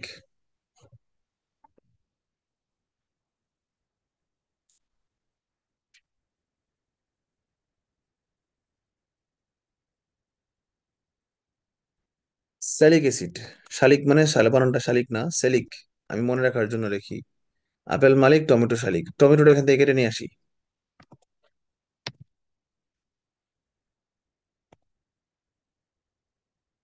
এই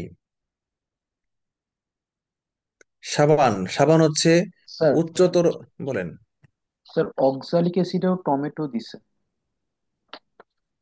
এটা হইতে পারে, টমেটোর মধ্যে অক্সালিক অ্যাসিড থাকতে পারে, টমেটোর মধ্যে যে অনলি স্যালিক অ্যাসিডই থাকবে এটা শিওর না, হয়তো কম পরিমাণে অক্সালিক অ্যাসিড থাকতেও পারে, যেটা আমাদের জানা নাই। Okay sir. আচ্ছা, সাইট্রিক অ্যাসিড কাপড়ের দাগ, কালির দাগ দূর করে কিভাবে? আগে তাকে বুঝতে হবে সাবান জিনিসটা কি। সাবান হচ্ছে হায়ার ফ্যাটি অ্যাসিড, উচ্চতর ফ্যাটি অ্যাসিডের সোডিয়াম বা potassium salt. Higher fatty acid মানে কি?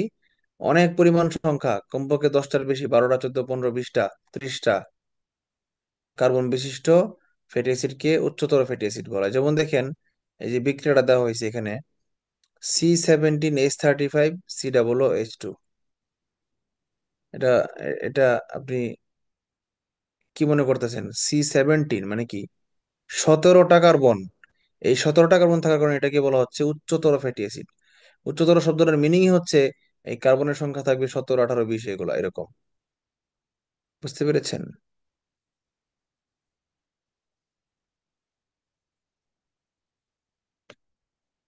আচ্ছা, সাবানের তৈরির ইয়েটা কি, বানানটা কি?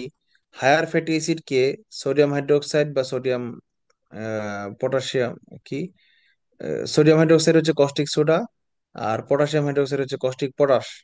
এই দুইটার যে কোনো একটা দ্রবণ দ্বারা আর্দ্র বিশ্লেষণ করলে দেখা যাবে সোডিয়াম সাবান ও পটাশিয়াম সাবান আলাদাভাবে উৎপন্ন হবে, এবং উপজাত হিসেবে গ্লিসারিন উৎপন্ন হবে। উপজাত মানে আমি বানাতে চাচ্ছি, এই যে এটা ডান পক্ষে দেখেন, C17H35 COONA, কিন্তু এটা হচ্ছে আমার অরিজিনাল সাবান। আর সাথে আমি বোনাস হিসেবে কি পেয়ে গেলাম? এই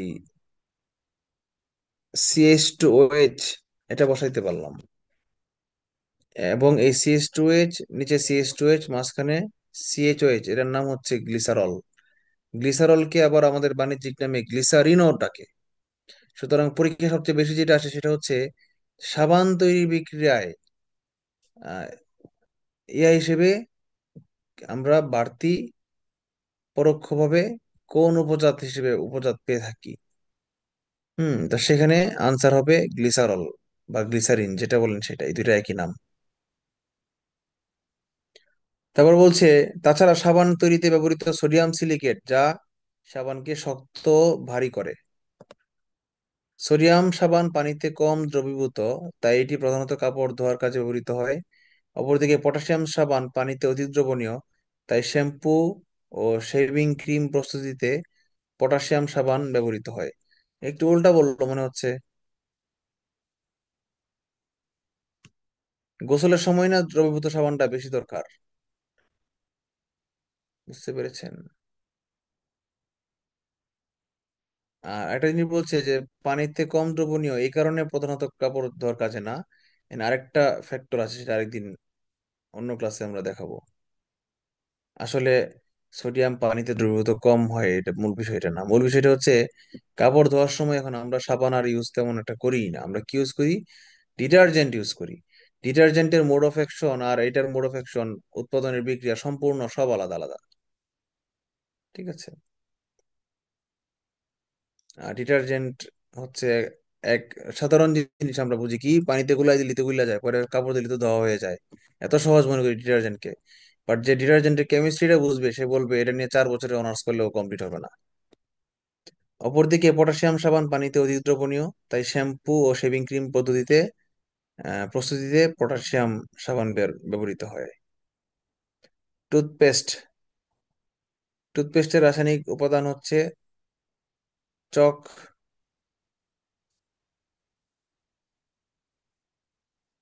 টুথপেস্ট, আমরা ওই আগের ক্লাসে কি পড়েছিলাম, ধাতব পদার্থের মধ্যে পড়েছিলাম না আমরা যে ক্যালসিয়াম, ক্যালসিয়ামের যে একটা যৌগ ছিল চুনা পাথর, ক্যালসিয়াম কার্বনেট CaCO3। অ্যাকচুয়ালি এই চক পাউডার এই একই জিনিস, ক্যালসিয়ামের যৌগ। অর্থাৎ টুথ পাউডার বানানো হয় এই চক পাউডার দিয়ে। 30% চক পাউডার, 15% গ্লিসারিন, ডাইফসফেট এবং ট্রাই ক্যালসিয়াম ফসফেট, এবং এটার মধ্যে স্পেস হবে না, এবং মিউসিলেজ থাকে, গাম ট্রাগান্থ মিউসিলেজ থাকে 5 আচ্ছা এটা কি, এটা আমি বুঝলাম না, এটা কি টাইপিং মিস্টেক নাকি? মানে পরে স্টাডি করতে হবে। মিউসিলেজ থাকে 5%, 5.5%, কিন্তু এই জিনিসটা আমি বুঝলাম না, এটা নামটা কি। টুথপেস্টে ফ্লোরাইড ব্যবহার করা হয় কারণ এটা দাঁতের ক্ষয় রোধ করে। অ্যাডভার্টাইজে মনে হচ্ছে ফ্লোরাইড সমৃদ্ধ সাবান, খুব চাপা মারতো যে ফ্লোরাইড সমৃদ্ধ ক্লোজ আপ, এটার কাজ কি? এটা দাঁতের ক্ষয় রোধ করে। আরো কিছু ইউজ করা হয় টুথপেস্টে, আপনার ওই যে উম, কি বলে এটাকে, অ্যারোমা, মানে বিভিন্ন ফ্রেগ্রেন্স ইউজ করা হয় টুথপেস্টের ইয়ে আনার জন্য, গ্রহণযোগ্যতা আনার জন্য।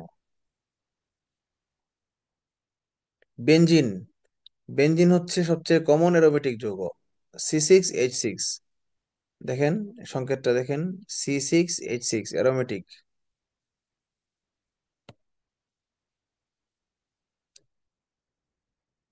থাকে 6টা কার্বন পরমাণুর একটা বলয় থাকে। তো এর প্রতিটি কার্বনের সাথে একটা করে হাইড্রোজেন যুক্ত থাকে। যে সকল জৈব যৌগতে এক বা একাধিক বেনজিন চক্র বিদ্যমান তাদেরকে অ্যারোমেটিক যৌগ বলা হয়। কারণ অ্যারোমেটিক যে মানে চক্রাকার যৌগের প্রথম সবচেয়ে কমনটাই হচ্ছে বেনজিন। এছাড়াও ফেনল, ন্যাপথালিন, এগুলা কি অ্যারোমেটিক যৌগ। টলুইন, টলুইনের রাসায়নিক নাম হচ্ছে মিথাইল বেনজিন। এই যে একটু আগে দেখলাম আমরা মিথাইন, সরি বেনজিন, এই বেনজিনের একটা হাতকে যদি এইচ দিয়ে উম, না আবদ্ধ না রাখি, এইচটাকে সরাই যদি আমরা রিপ্লেস করে ফেলি একটা মিথাইল মূলক দিয়ে, মানে CH3 দিয়ে, মানে এই বেনজিন থেকে একটা এইচ এর জায়গায় যদি এইচ না থেকে CH3 থাকে, তাহলেই সেটার নাম হয়ে যাবে টলুইন। আর কেমিক্যাল নাম হচ্ছে মিথাইল বেনজিন। বেনজিনের 6টা কার্বনের হাইড্রোজেন গুলোর যে কোনো একটা যদি বন্ড সিএইচ দ্বারা রিপ্লেস হয়ে যায়, এটা বলছি অলরেডি। আচ্ছা, বেনজোইক অ্যাসিড ট্রাইনাইট্রোটোলুইন মানে টিএনটি স্যাকারিন প্রভৃতি প্রস্তুতিতে টলুইন ব্যবহৃত হয়। আচ্ছা,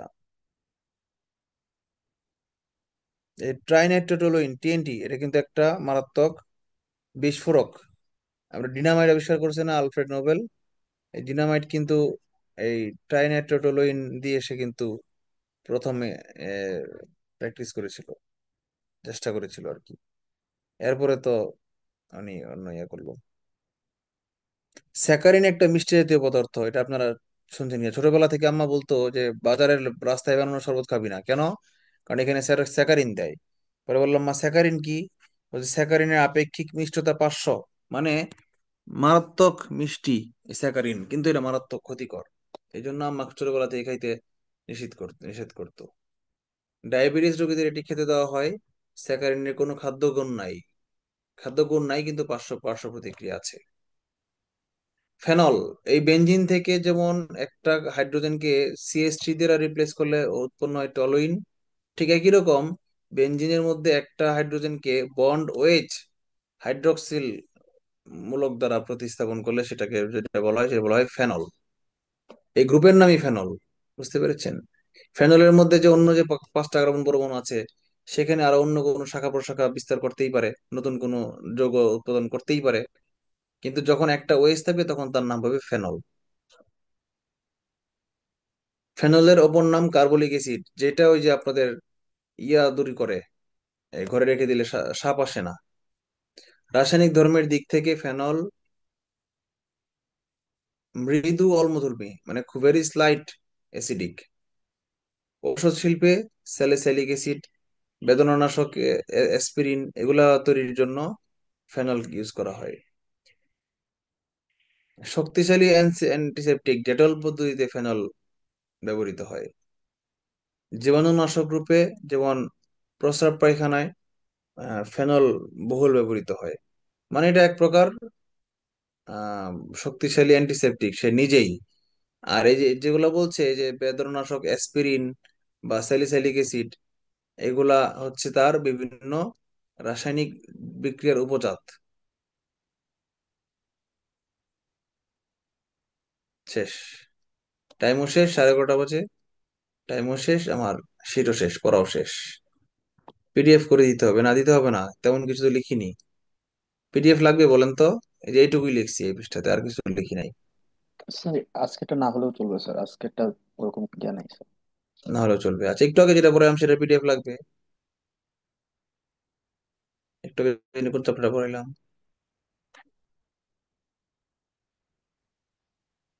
স্যার ইলেকট্রনিক্স। ইলেকট্রনিক্স এর সেটা কি লাগবে? ওপেন করেছি অলরেডি, দেখি স্ক্রিন শেয়ার দিই, আপনারা দেখলে বলতে পারবেন লাগবে কিনা। দেখা যাচ্ছে স্ক্রিনটা? না স্যার। স্ক্রিন শেয়ার দিয়েছি তো, ও সরি। যা যা লিখছিলাম তা তো রাফ ছিল, চিত্রবিত্র রাখছিলাম চিত্রের উপরে, এই জন্য আবার মুছে দিছি। এটা দেখা দরকার নাই, তাহলে এই শিটও দেওয়া দরকার নাই। এই শিট আর আপনাদের গুগল ড্রাইভের শিট একই, তাহলে দুইটা চ্যাপ্টারই আপনারা গুগল ড্রাইভের শিট থেকে পড়ে নিবেন, কেমন?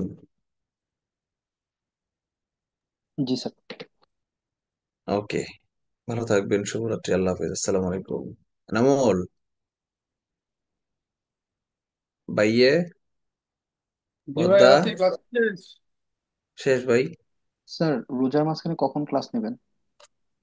এটা নিয়ে আলোচনা করতে হবে ভাবতেছি। আমার তো মনে হয় তারাবির পরে নিলে ভালো হয়, রাত 9টার দিকে, অথবা আরেকটা টাইম হচ্ছে বিকাল 3টা থেকে। কোনটা ভালো হয় আপনারা বলেন? হয় কি বিকাল করেন 3টা। ভাই নৌসাদ ভাই, কাজটা একটা আপনি করেন, গ্রুপে একটা বই তৈরি করেন, করার সময় আমাদের সানাউল্লাহ স্যার অবশ্য ক্লাস সকাল দিনের বেলা হলে ভালো মনের জন্য, রাতের বেলা তারা বেরোবে থাকে। খালিদ স্যারের পরামর্শ খুব সম্ভবত এটাই হবে, কারণ উনি নামাজ নিয়ে খুব কনফার্ম, উনি 5 ওয়াক্ত নামাজ পড়ে সম্পূর্ণ। আচ্ছা, তো আমাদের অন্য দুই টিচার, আপনি নিয়ে আমি টেনশন নিতেছি না, কিন্তু আমাদের অন্য দুই টিচার কিন্তু যতটা